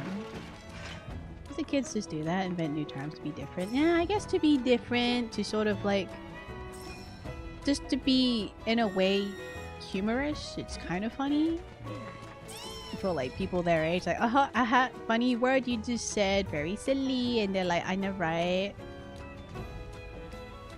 And yeah, I mean, for a very long time, the invention of like slang from generation to generation has been a thing. Like I'm sure like millennials had their own kind of like slang as well for a bit. I don't even know what slang that millennials have. Oh yeah. I'm thinking to myself. It's like, don't say radical, say cool.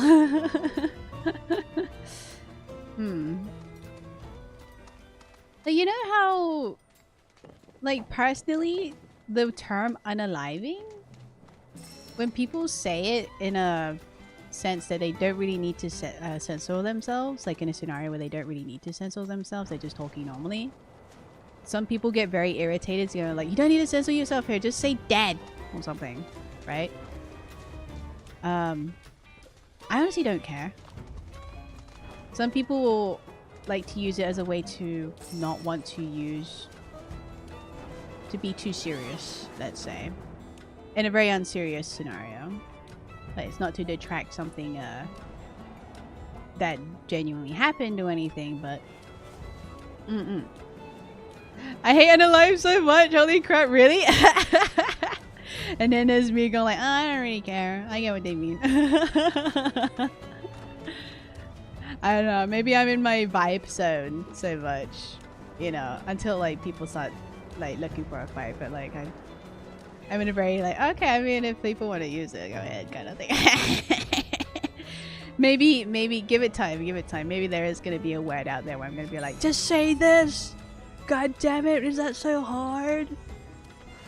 I mean, we are the younger generation are becoming a little bit more illiterate as time goes on, which is very sad. I'm an old man yelling at clouds when it comes to censored words, but I know. I get what you mean. No, I do understand the sentiment for sure. It is. I do see it's like it's very unnecessary. It's very weird, and it kind of puts more effort for us to just go like, so what the fuck do you mean then? Are they dead or are they dead? Or are you just being funny? Like, what is the tone? Is it serious or unserious? I always feel so fucking nervous to do trainees at work and they just use terms I've never heard in my life. You know? I think they probably find it a little bit funny too that you would look at them like, what? And I go like, oh my god, you don't know what that means? And you're like, no, like, what? There is some terminologies actually that I refuse to say. Or like, even ironically. I keep saying unironically. Even ironically, I refuse to say it. Like, too much. Because I just think it's just a weird word. Which is type shit. What the fuck is a type shit? What? What is that? Who's typing shit? Huh? What? So weird. That one's the most confusing one to me. Like, type shit. Like, what is this type shit? What is type shit? It doesn't make any sense to me. I think from what I understand from like what's the word? Context? It kind of means like kind of like that or sort of like this. But shortened to type shit.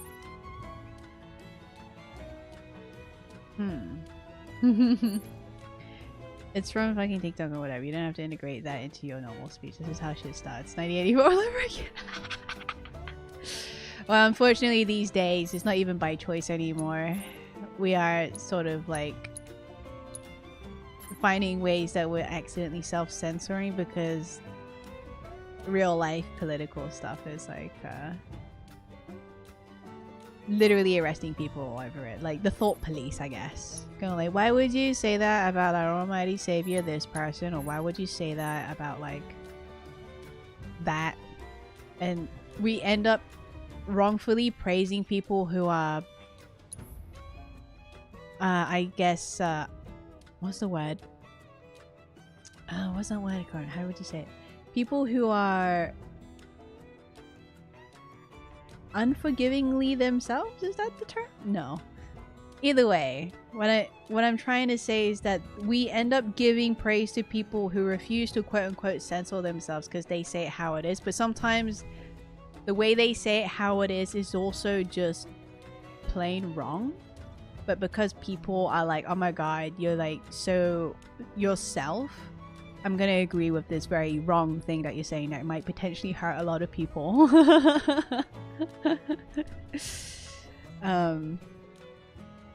Yeah, just stuff like that. It's like it's fine to not want to adhere by like very stupid laws and rules and thought police and stuff like that. Like,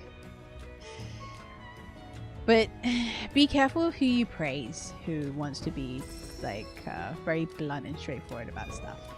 Because sometimes they're not exactly who you are praising themselves to be. Sure, you can praise the action and go like, oh yeah, say it how it is, sis.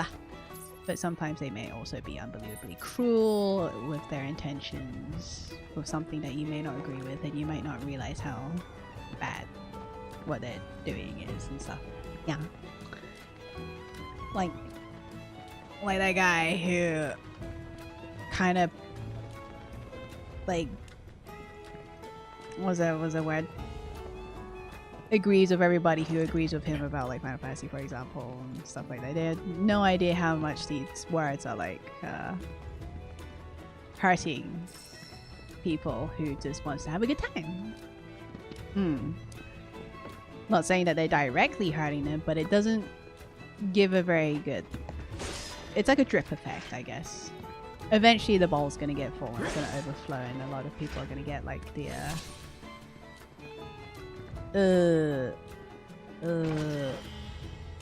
brunt of it when it overflows. So it's just a comprehension problem then. Yeah, which is also a very big epidemic that we're having issues with.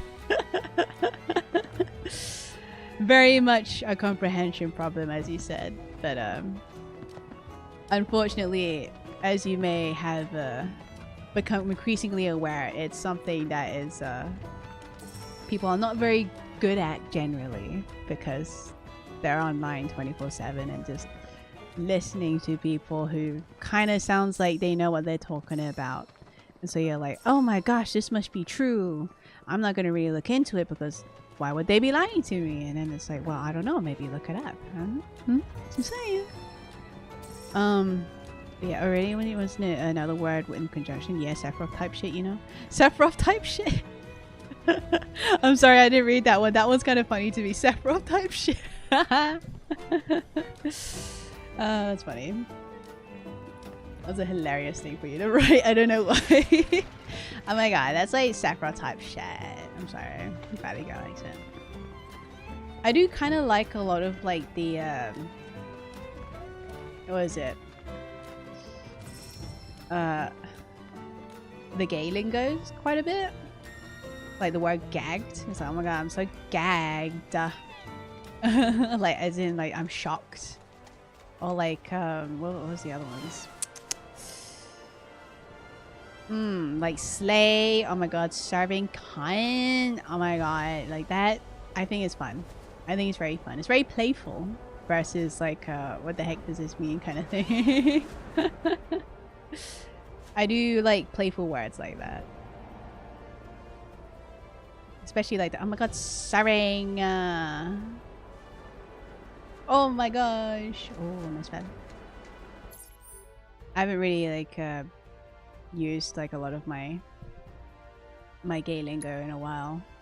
I feel like I've lost a part of myself. I need to brush up on that. My people. But yeah, I like how you just, yep, we're screwed. And it's not even like a new generational problem thing. It's just as a whole, like reading comprehension is just lost in every generation. Newer ones, current ones, next ones. Our generation is lost our reading comprehension. Like, what happened to enjoying things like general media literacy? What happened? Why are we so dumb? Weren't we supposed to be the smart ones? And look out for things that are just stupid and maybe not do that? Why are we fine with being horrible and agreeing with dumb takes? Huh? I guess people gotta make a living, I suppose, but like, a terrible way to make a living. Is the treasure like here? Whee! Bonk.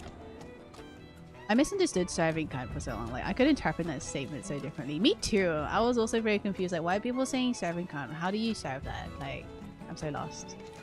Until eventually I was like, oh, it's a compliment for saying that you're doing absolutely amazing, sister. Or something, which can be used very gender neutral. It's like you're doing fabulous, you're doing incredible. You know, it's kind of like, I guess, a very guy way of saying, you have massive cock, man. I don't know. That's not a saying, but it's like a paraphrasing of like, oh my god, like you have some balls of steel to do shit like this or something like that. You know what I mean? It's like balls were like the iteration of saying like you either have the audacity or you don't. And saying like you have balls of steel would mean like, oh my god, you're like super brave for that. So saying someone is serving cunt is like, oh my god, you look amazing. You are phenomenal. We don't say that what? Well, not you, but it is a saying. I mean, I don't say it either, neither do my brothers or any other guy that I know in my life. But it is a thing that people say where they're like, oh my god, you're like, this guy's got balls of steel to like want to go through like, I don't know, chugging nitric acid or whatever the fuck and still live. Or like, it's meant to like imply that this guy did the unthinkable, survived the impossible kind of like compliment. It is a thing. You like, I'm pretty sure if you look it up, you probably see it in like a Urban Dictionary or some shit. Whoa! Ah! God damn it! Like, drop down into like a hole with this bird, and can't really find a place in particular to drop down there. Maybe over. Boom, boom, boom. Do, do, do. Okay. Okay, there it is. We can. Whee! Alright. Alright. Go, go, go! Whee! Made it.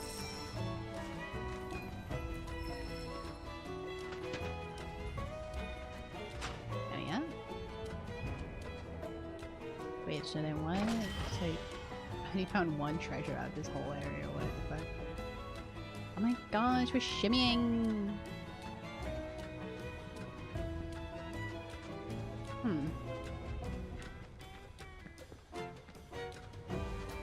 Wow. How big is his range to find this treasure? The fuck? Crazy.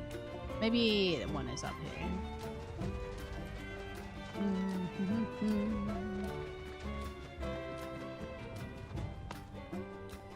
What?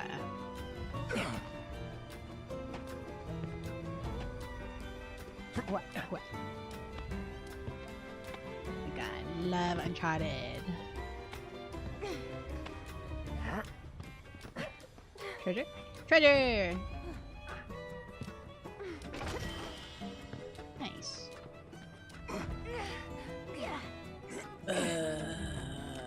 Where could the other treasure be?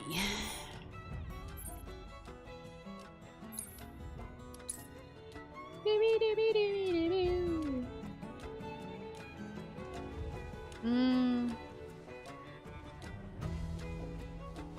sure it's somewhere over there, right?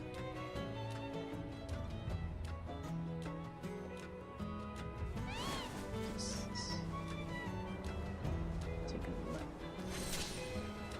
Oh, is it on top of here? I don't see it up there.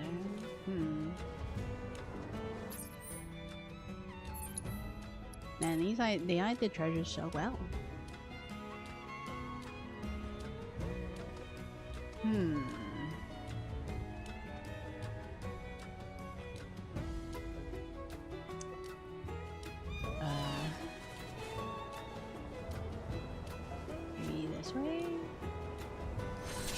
Ah, I see it.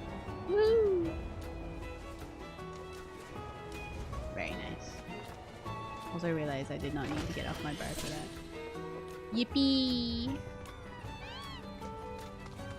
Very nice, very nice. I don't think I get any achievement for doing this, right? Or do I get like a trophy? Like finding all the chocobo stops? I mentioned something about like the achievements have nothing to do with like having to collect all these things and stuff like that. But one of the achievements is literally like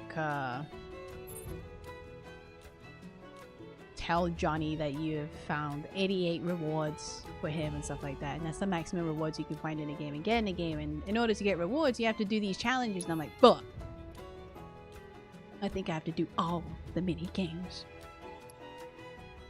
Darn. Stinky. Okay. There should be a chocobo stop down here. Wee. I hope it's down here. Where is it? Okay, well, definitely not there.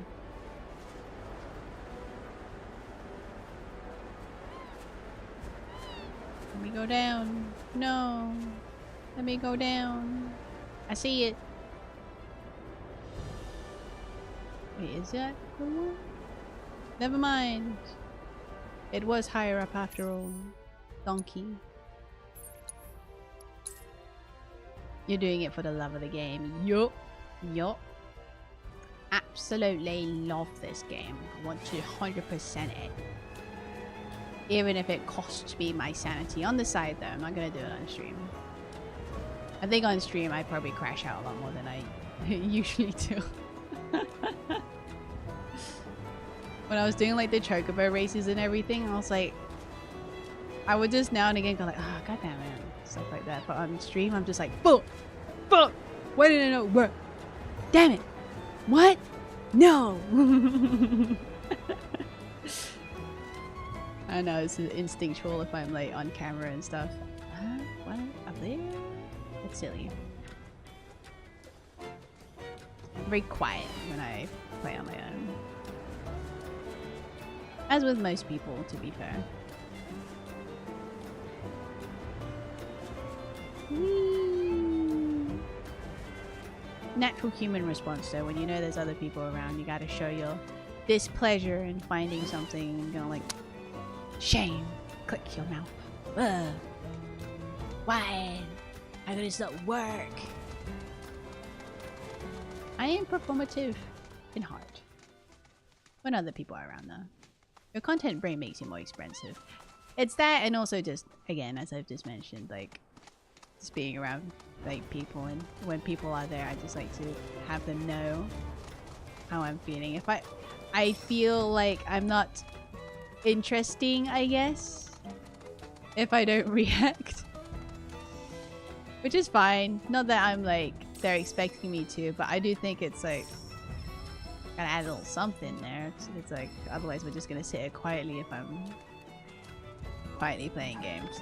Which is fine, which is allowed, but I'm just not that kind of person. Also, why is the bus stop all the way up here? What is this stop even for? Who's making this? What is the lore? Is it Sephiroth again? Is he also constructing, like, poorly made stops?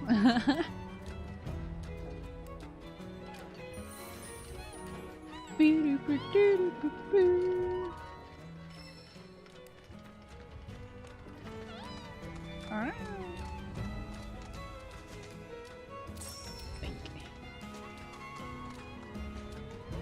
Oh, Noogle. Actually, that's a good point. I want to see what they have.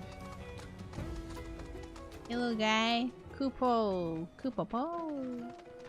Anything interesting catch your eye, Kupo? Empowerment materia.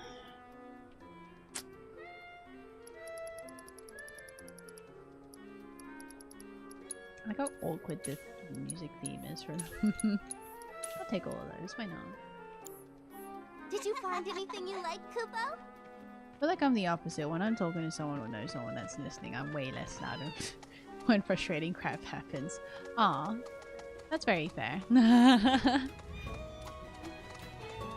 I think that's probably a lot more reasonable than me. Someone like me going like, God damn it. Ha! Ah! Rah! You know? Not that there's anything wrong with that. Just another way of gaming. So sometimes I have like a friend who's like very positive when they say they struggle with something. Where they go like, hey, well that's okay. Better luck next time. I'm like, wow. That's impressive. People can be this normal. This casual about it. Over something that's a little bit frustrating. And they'd be like, no, it's okay. Better luck next time. So... These people are real. Scary. Yeah, so you're like the silent frustrated type, so that's fun. You're the I'd say that's probably more preferable when it comes to like being frustrated at something than like the ones who genuinely crash out. Yeah. Well, I will say that it just gets worse when I'm alone. Oh, okay, that's fair. Respect. It's like, God damn it, why would this is dumb. Stupid game. 0 out of 10. Yeah. I mean, even when I'm alone, even though I'm like super quiet, there would be just maybe one instance when I guess I'm super frustrated. I'll just be like, ah, dude, what the fuck? Really? Oh, whatever. That's the best I can do when I'm like alone and quiet and playing my game. I don't like screaming and crashing out or just being too quiet. I gotta let it out. It has to leave somewhere. It's just easier to just sigh and just go like, ah, gosh darn, and move on with your life. You used to kick your table. God damn, bro. What? Okay. I hope that's more like a thing you used to do when you were young, not when you're like, I don't know, in your mid-20s or whatever. I don't think I was ever much a violent gamer where I hit things that much. I guess there was a time I was really frustrated. I don't remember what game it was, but oh, it might have been like playing Bayonetta and trying to like get like platinum on a level. I just got really frustrated. I like hard like slammed on my chair. So I guess I can be quite physical. Only to like my chair and stuff like that though. It's just kind of like a damn it, and then bonk, and then it's like anyway. And maybe once to my table. Just once. Like one table slam and that's it. That's enough for me. I think what brings me back to not wanting to hit it anymore is because it reminds me of that clip when PewDiePie was playing Valorant. And he was yelling at Reina or something, and he died. And he just slammed the table 3 times and stood up, and I was like, what? What a crash out. I also get reminded of the time when my youngest brother, I guess he played a lot of Call of Duty or something, I don't remember exactly what, got so angry he threw the controller and busted like the thumbstick. I don't think I could ever throw things like that has mega value to it like a controller. That's too much. It has to be something that can take a hit. Just one hit and that's enough. Thing is, I always knew not to actually damage anything like controllers, so I'd rather kick my table, which is totally fine. Yeah, that's fair. You gotta be careful though. My brother, my youngest brother, I have 2 younger brothers, so there's younger and then there's youngest. Youngest brother also like he is also a bit of like a physical frustrated gamer, as aforementioned. He once got very angry at something, I guess. I don't remember what. He just said he was really frustrated and decided to kick a tree stump and broke his toe. Don't break your toe. Not fun. I'm pretty sure we're pretty reasonable now that like if we needed to crash out, we're not gonna kick the stuff that hard, you know. that we would break a toe, but just in case. Don't kick table too hard that you break toe. Dude, what? Stop up the here. Try. I was playing COD and well, me playing COD. I don't play a lot of competitive games anymore. Same. Even though I used to play the heck out of like Apex like 3 years ago or so, I kind of like slowly started to tone down. What was it? 2 years ago. 2 years ago I started to tone down quite a bit because I realized I was getting too into it, that I feel like I was when I started to suck, I really got frustrated at myself and I was just like, I go like, God damn it! And then I go like, I'm so sorry guys, I'm so sorry, I'm so shit, I'm like garbage at this game, I'm so sorry I'm not carrying it like I used to, you know, because it's like I fell from grace and that was a hard time for me. And that's when I was like, I should probably not play competitive games anymore, you know? I guess this is how like super old people feel like when they realize their mobility is slowly slowing down. And they can't be as youthful as they used to, you know? I get it, as I view of games now. And honestly, I've started becoming a lot more laid back since I've stopped.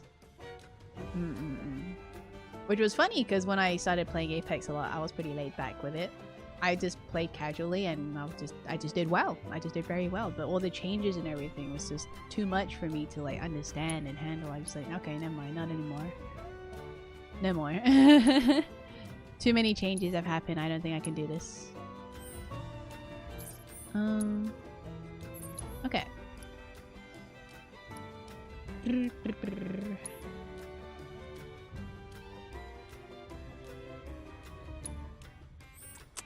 Where else I want to go? I keep pressing the wrong start buttons. I'm so sorry. You've probably seen this menu like 3 times or 4 in the past 5 minutes because I'm just not making up my bloody mind.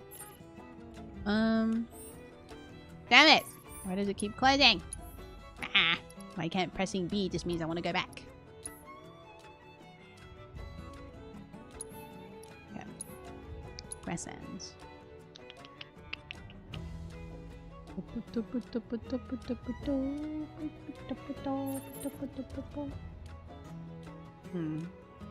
Okay, I got everything here. Absolutely lovely. Well, it just seems like rather natural thing to not see competition anymore the older you get. I wish that was the case for a lot of people who are older. Some people do, some people don't. I live in England.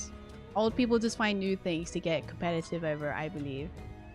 Most older men is competitive over football. Which is, honestly, in my opinion, kind of cringe. But that's just me. I'm not gonna yuck on someone's yum just because it's not for me. But, no. Like, you don't gotta hurt anybody just because your team lost against another team. Played this for like 100 hours, still presses the wrong buttons. I know! The habit. It just makes sense to me to press B and back out from one menu to another menu, not the whole thing.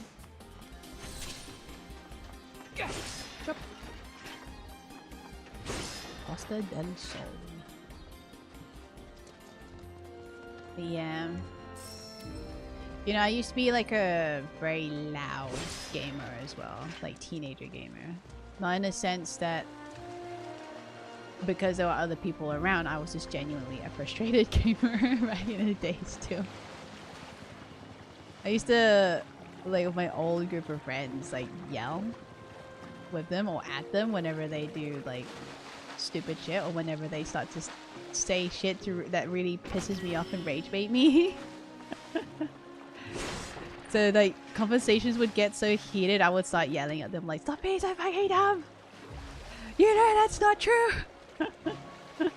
And then they start yelling at me and I'm like, "Shut the fuck up!" Crazy. Crazy. Who would have known that avoiding people like that would have made me a lot more of a calmer person. Healing coconut, okay. It's like we also like argue over the most stupid things as well, you know? It's like I think one of like the conversations I got so heated over was the fact that like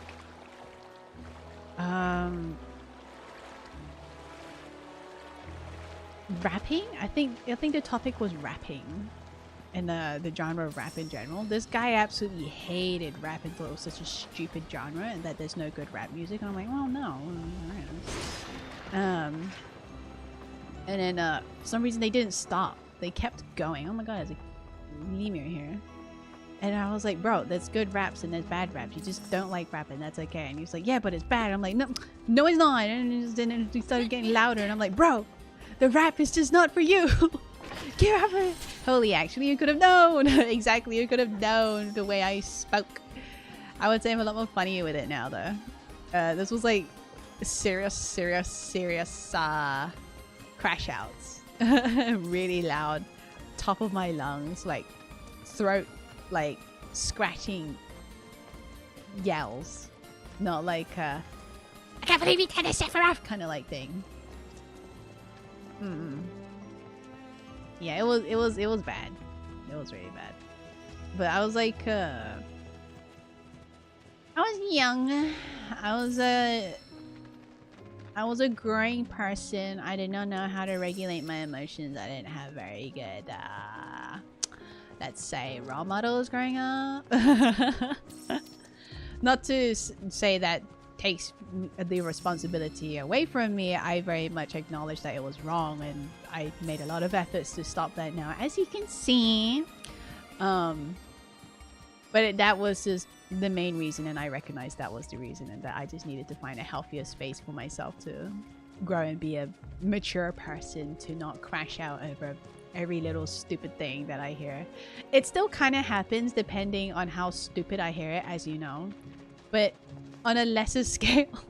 Still young, exactly. I'm still young. It's not the real me. I can't promise you, like, I can... I'm just a different person some days. Sometimes when it's too hot, I just become a completely crazy person. And if you piss me off over every little minor things, it builds up. And I just can't do it anymore. And I just crash out by just going like, look, I don't want to hear it anymore, and then I leave. Yeah. Back in the days, it was crazy. It was absolutely crazy. Also, felt very... Like, right now, looking back on my old stuff, I feel very sorry for her and how much she had to deal with. And learn to regulate her emotions. Because even then, I knew it was bad and I shouldn't get that frustrated. But it was very hard. I didn't know how to not be that frustrated. And knew how to handle things, or know how to handle things emotionally mature wise. Yeah. And yeah, it was a lot of self-discovery, a lot of mistakes, a lot of yelling that had to be done to realize that I don't like doing this anymore. I'm out.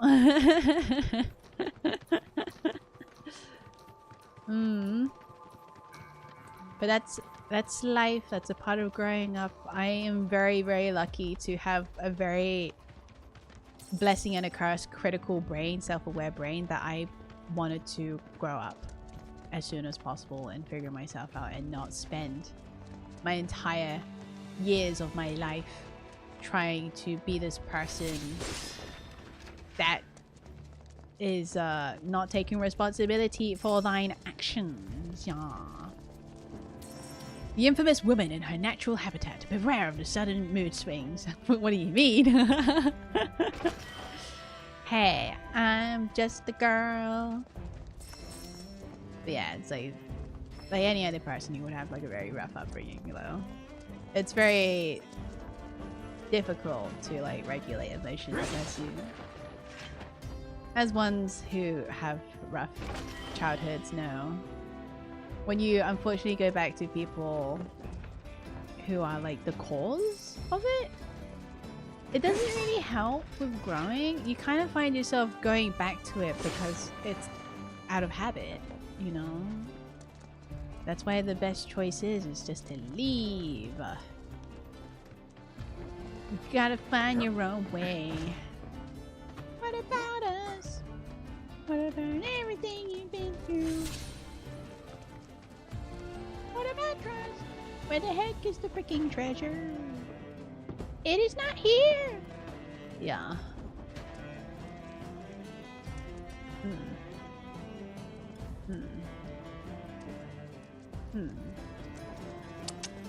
Maybe this way? Ah, found it. Swallow Song Racer. Oh, cool. Swallow Song. What are they swallowing? And why is it song? What song are they swallowing?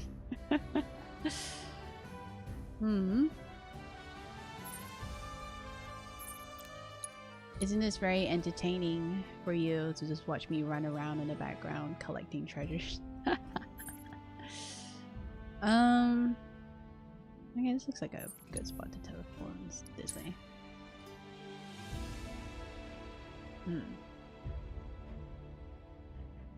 I am like extremely lucky to have like figured myself out in terms of how to emotionally handle things, because my family is a whole bundle of like really grown adults in their late 60s and stuff like that, and they're still the same type of people who would like give you a lot of shit for something minor, and it's like, oh dude, really? And you have no choice, but because they're like your elders and stuff, you just gotta stick with it and try not to entertain it as much, because the moment you start even putting like an inkling of emotions in the conversation, they got you. They got you. Oh, what's this place? I have to climb up, right? Like where?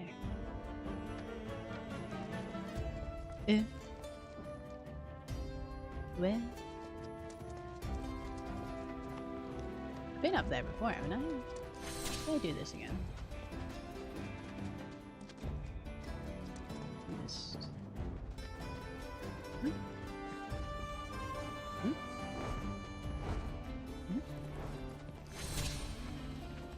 I don't remember how I got in there. Maybe he just ran back. My car's a little stuck. Women parking. Bruh. Bruh. Get out of here with that. Nuh-uh. Nuh-uh. No. Nar. Discord banned. Alright, let's leave. Ugh. It's a Cybertruck parking, if anything. Also, I was intending to drive over this pipe, but I literally can't. Ah! Yes! I'm free!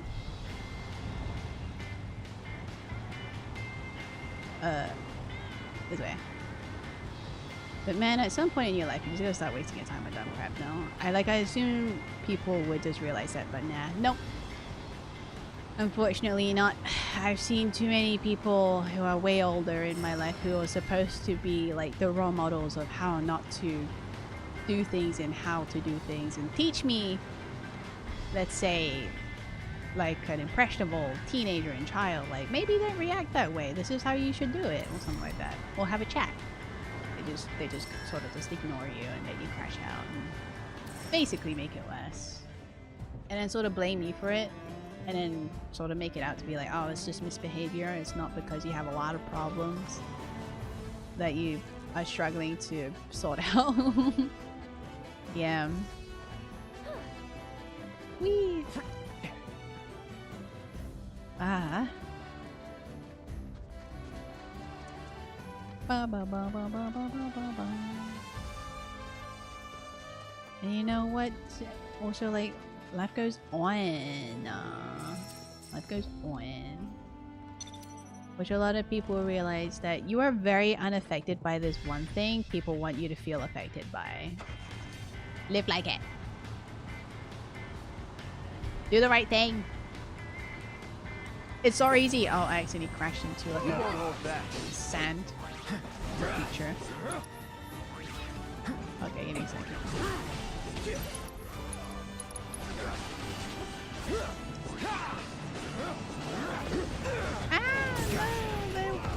Oh, hell yeah! Kaboom! Moving on then. Nice. I completely forgot what I was talking about. Something older people, when you get older, should just like figure it out and move on. But people love the drama. I crashed into another thing. Oh, it's a fucking dune worm. Drama, drama, drama. Dipper, dipper, dipper. Sonic boom. Woo! That's what I'm talking about! Yeah, baby! Guess I run. Isn't it fun coming by my streams and listening to very profound rants and like yaps?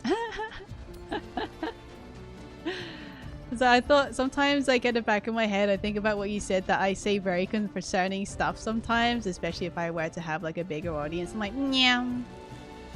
Nyam.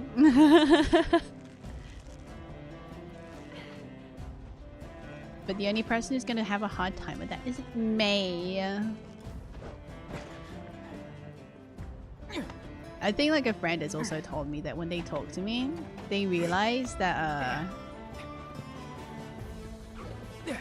what is it? That a lot of the things that I say aren't wrong, it's just the way I'm using certain words to say it might be interpreted wrong and it's very cancelable. I'm like, really? Goddamn, I'm so sorry. I'm kind of illiterate, evidently, as aforementioned, as example. For example, as you just saw, I couldn't hear, I am brain broken. Yeah. Can you believe it? I also like want to like write script for videos to talk about video games and movies and shit too, and I'm like this, yeah. Like I had to read like my comment to you talking about like Aerith in the live stream like 5 or 6 times because I was like, does that make any sense? Did I say anything stupid? Did I sound dumb? Because I know sometimes my thoughts overlap and I end up writing 2 different conversations in one message. I've also been told that by a friend that they realize whenever I talk about something, I pause and I end up talking about something else halfway through the middle of it. And I'm like, yeah, that's me. That's me, alright. I do that shit. I can't fucking stop it. I know it happens. I'm very aware of it. But sometimes the reason why it happens is because I just had a better thought instead that's more interesting. And I want to talk about that. I'm such a fucking weirdo. What the fuck? Oh, sure, push it onto me. I mean, I'm not saying you're the whole example, but it's now you've given me like a... you give me insecurity to think about. I was just joking, it's not an insecurity, but it's just something to think about. I was like, huh, okay. I'm not like taking it to heart or anything. It's just something to recognize. I'm like, okay, well, I'm aware I do that now. Your thoughts are like the live stream itself, part of the multiple dimensions. The multiple dimensions. I have multiple timelines overlapping in my head, just like Final Fantasy Rebirth, and that's why it speaks to me. That's why I am Cloud. I'm seeing things that other people don't see. Talking to other people that people don't see. I do that too. It's annoying as fuck. I know. I know. You just have... I'm glad we relate. I'm so glad we relate, you know? It's just... I don't know why I said I know. My brain just immediately went like... It answered for you the next thing you were about to say, and I said I know. I'm sorry about that. I understand. I'm glad you understand. There we go. Fuck. I'm embarrassing myself on stream right now. People are gonna think like, oh my god, this person like a freaking adult baby. What the fuck's going on here? Why is she talking like that? No, I'm a native English speaker with like passing grades for English, and as a matter of fact, really loved doing English. but like it's gone a bit stupid over the years. Is this age? Is this what aging looks like?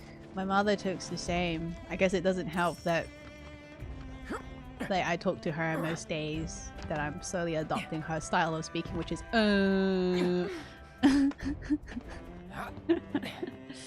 We're both a little bit stupid. Go for my mom. I just have so many profound thoughts. They just need to be heard, and I just feel like there's just not enough time for me to say everything. So I have to speed run it and then skip to the other one if it's not done in the allotted time I am timing myself for. Whee! Look, it's the weird cactual thing. Cute. Okay. Oh, it's one more treasure. Oh, I still haven't got everything. I went all the way here and ended up getting treasure that's over there. What the fuck? What's wrong with me? Oh well, that's fine, that's fine. We will make a stop. It's somewhere nice. I really like the calm place. Let's go back to calm. We'll stop there for the stream. And then we can... Oh wait, no, actually. Ah! Junon. Guess what's still there? Woohoo! Alright, let's go back. I can wait here, so when I come back to stream, I'm gonna immediately go to Gilgamesh's horrible challenges that he set up for us, which I am very curious now on the like how his fight is gonna be, because he was extremely easy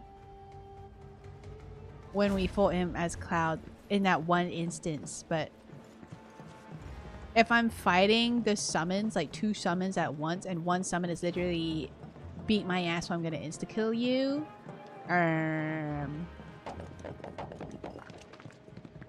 how is Gilgamesh's boss fight gonna go? I'm a little scared about that. Should have made it. Final Fantasy 7 low poly style. What? What do you mean? What do you mean Final Fantasy low poly style? Give it time. It will happen. Fingers crossed. I really want to play the game. I have it, so now I'm like super excited. But I also want to beat up Gilgamesh on stream and stop there. I was thinking of doing like the other side quests where that weird guy who's very... He wants to party, was it? Or was that party corporate guy who's no longer corporate anymore? Yeah, I was thinking of maybe I want to do that on stream, but I'm gonna need to get by a couple of like story pieces first, and then I think he becomes available later on in chapter 12. Yeah. Yeah. Cloud, Ariana Grande style. a reminder, you are still tempering the Genji equipment. I know, thank you. Which one is this one? Oh, the one with Odin, please. Okay, this one's fine, this one's fine. I'll wait here. I'll stop here. The dick would have been less direct, more transformative, you know. Hey! What do you mean? It's good. I worked very hard on that. You have no idea how much time I spent on that. It was probably like 10 minutes, but still. My goodness. Okay, let's go to chat. Yeah. By the way, my client, I got them to play Signalis. I mentioned this earlier on in stream, but I'm not sure if you were there, but like, yeah. I got them to play Signalis, and oh my goodness, watching someone play that game from like somebody who has played it, I guess, twice at this point, watching a new person go through it, it's very interesting. It's very interesting. You did what? I got my client to play Signalis. It's so much fun to watch them play. Yeah, they're like... I would say... As people have told me, 40% in. But give it time, they're eventually going to be like close to endgame levels and finish it by the 3rd stream. But yeah. And I insisted that they play it on normal mode. They usually like to play things on easy mode and just like play it for the story. But I feel like for Signalis, it focused so much on your gameplay that it's playing on easy mode kind of takes away from a lot of that.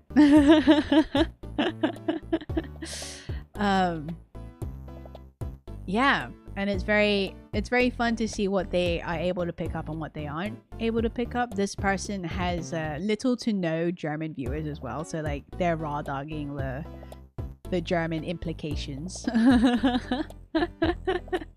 that appears every now and again in the game, like stirb. And they're like, what? They didn't get that far yet, but yeah.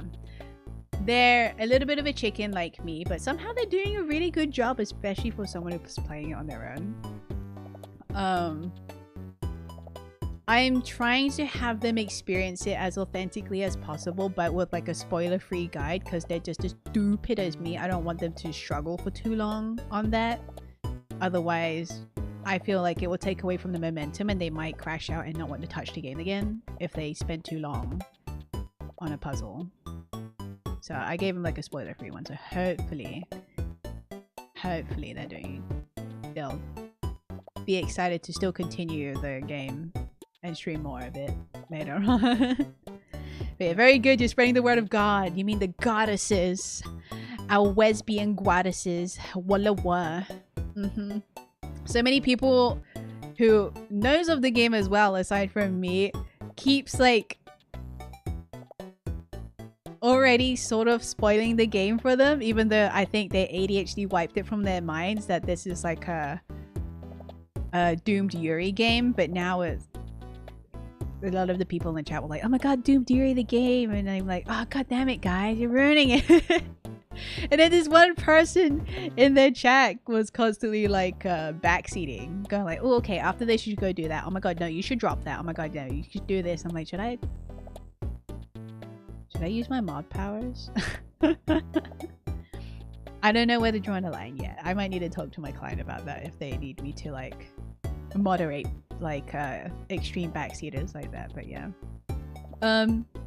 But yeah, it's very exciting to watch them play it. They know of the book, like The King in Yellow, so that's very interesting. That might come into play, or their knowledge that might amplify the story for them.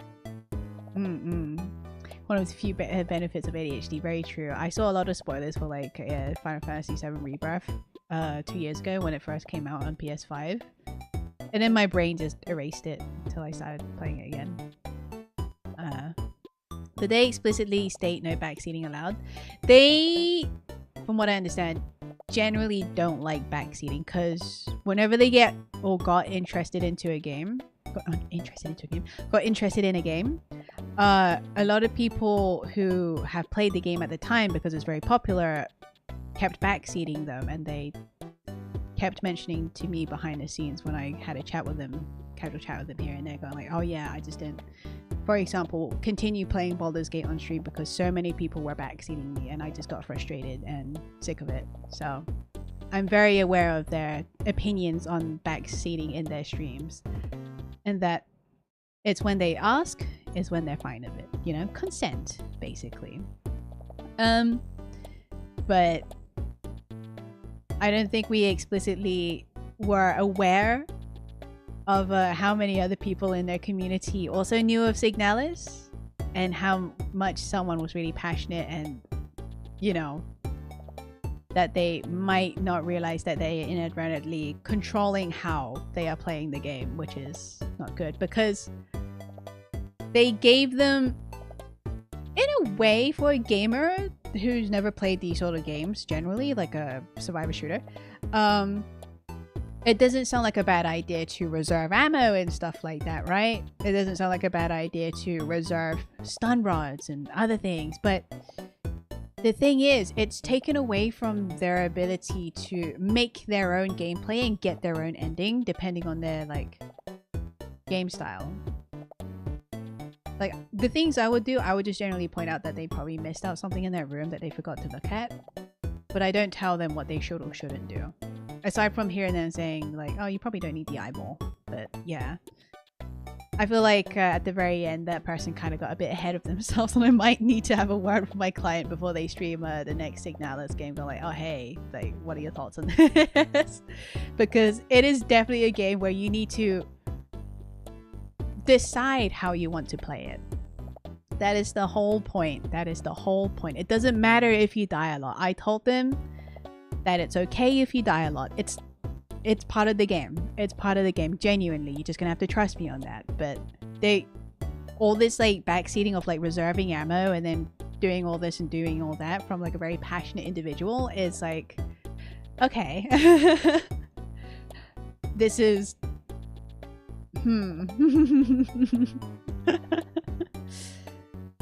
probably not gonna give them the best experience.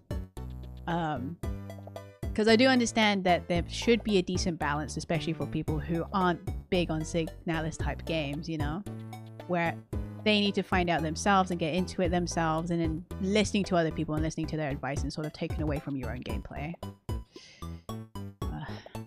Yeah. Anyway, Signalis, I've been like updating myself on all the Signalis memes. Oh my gosh. We were in the trenches back in the days when it came out in 2022. There were hardly any memes. There were hardly any videos made about it. And now when you search Signalis, all the memes come out. All the funny stuff to do with like a headcanon and like a community joke thing with like the Calibi and all that. It's beautiful to see. It's so beautiful. Yeah, they should enforce that in general then. Yeah, it's true, it's true. Then you can rain down justice upon the chat. It's true, true, true. I said no spoilers though, because they kind of spoiled something saying, in response to my client saying, oh god, I wonder how it's going to be from here on out. They said, so that person, the backseating person said like, oh, it's going to get worse from here on out. And I'm like, nope, no spoilers. Otherwise, I'll give you the BAP. Don't make me do that. I know how it is to hold back and giving tips like that. Yeah, that's true. I mean, for puzzles, it's fairly spoiler free. Like, it's all a matter of like how often you are choosing to navigate enemies, if anything. I don't think spending a long time on puzzles really take away from certain endings and stuff like that, aside from when you're in a memory.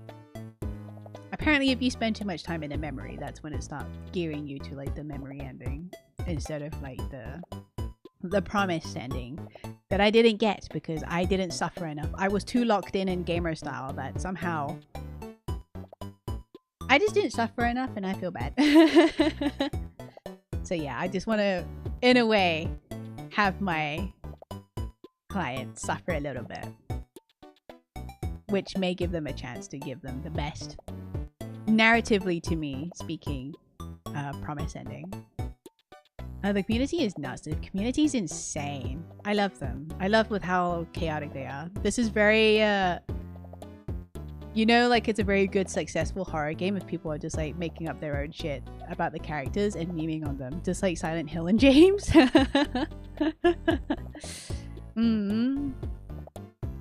some water.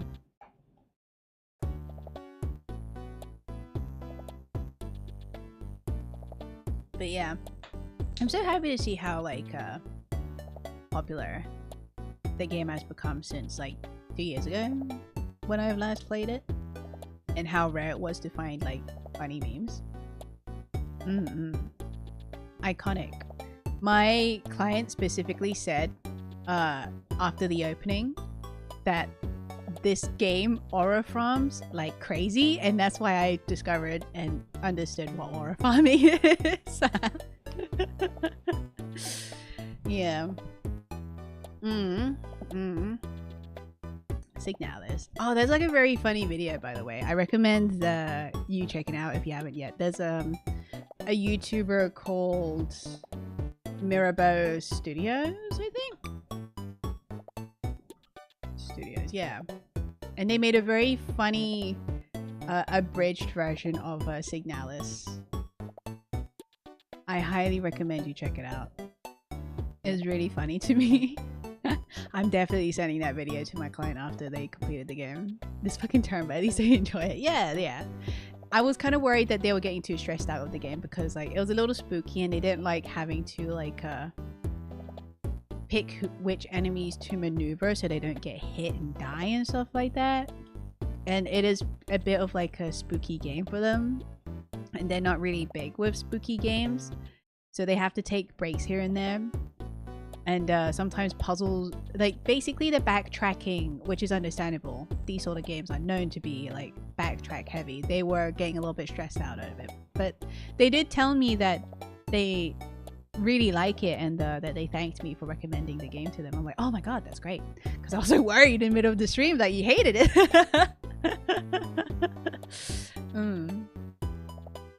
But yeah, Mirabo Studios, spelled as B-E-A-U. And the video is called Signalis Simplified. Highly recommend you check this out as you, a fellow Signalis enjoyer.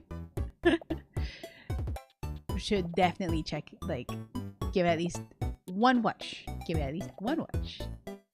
It's very silly. Very my style of chaotic humor.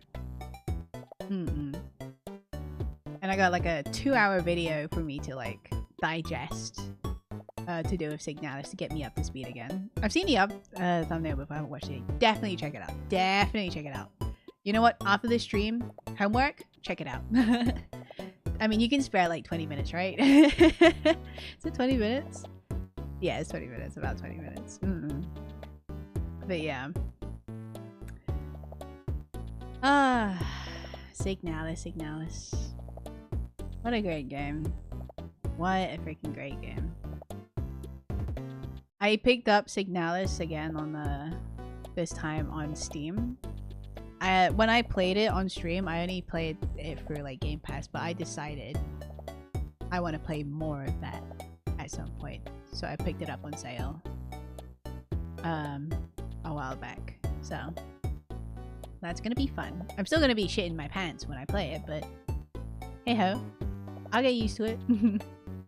Would recommend Flawed Peacock's video then if you have the time. Flawed Peacock. Okay, let's see.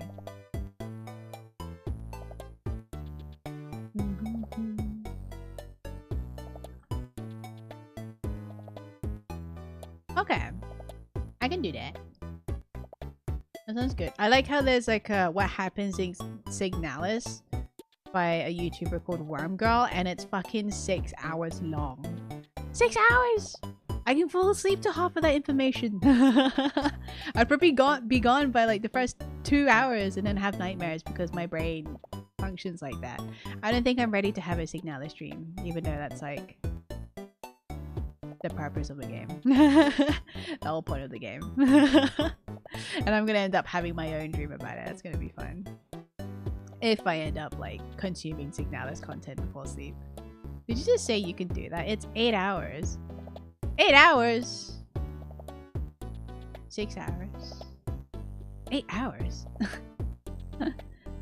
Oh wait, you're right. Flawed Peacock made like a I was looking at someone else's like thingy. You're right. Holy shit. Flawed Peacock's like a story explained 7 to 8 freaking hours. Holy crap. What? I'd probably be gone by the first third of that fucking... Wow. Okay. I can definitely like tune in here and there to like digest some Signalis lore. Holy moly. I mean, I guess if I can spare Final Fantasy 132 hours, what's 7 hours to me, right? Dedicate a whole day of working just to listen to like Signalis. Actually, good point. So I'm thinking of doing like a Gilgamesh fight stream. If I sleep well, tomorrow afternoon time, the usual time, or evening time, who knows. I can still sleep well and end up waking up late. That's just me. If you don't see any streams, that means I failed and I need to try again with my sleeping schedule. And hopefully I can do the stream like on Friday. Fingers crossed.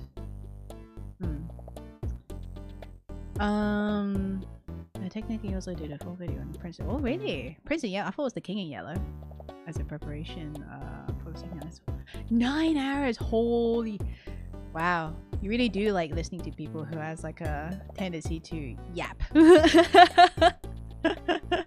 Respect, respect. I mean, I did like a 7-hour stream. What the fuck am I on about? Of like, holy crap, 9 hours or 8 hours, and then there's me 7 hours of Final Fantasy that you suck around with. That's impressive, man. Honestly, give yourself a pat on the back. I don't know how you do it. You really don't know how you do it. King in Yellow, correct? Yes, yes, yes. King in Yellow. I want to read that. It's always brought up for like fucking Eldritch horror ass fucking games. I need to know what's up with that shit. I might need to watch that video. Whew. I yapped too hard today. My throat is giving out. I'm gonna reserve another 2 minutes just to clear it all up. Clear up anything else we want to talk about, and then I'll stop. See, all child's play to me. That is crazy. It really is child's play to you. The fuck? It's like, what are you listening to? Someone yap about Final Fantasy VII? I mean, they're like 30% correct, but the way they do it is kind of funny. Or like, oh, I'm listening to someone talk about in-depth a Signalis lore. You don't get it. You won't understand.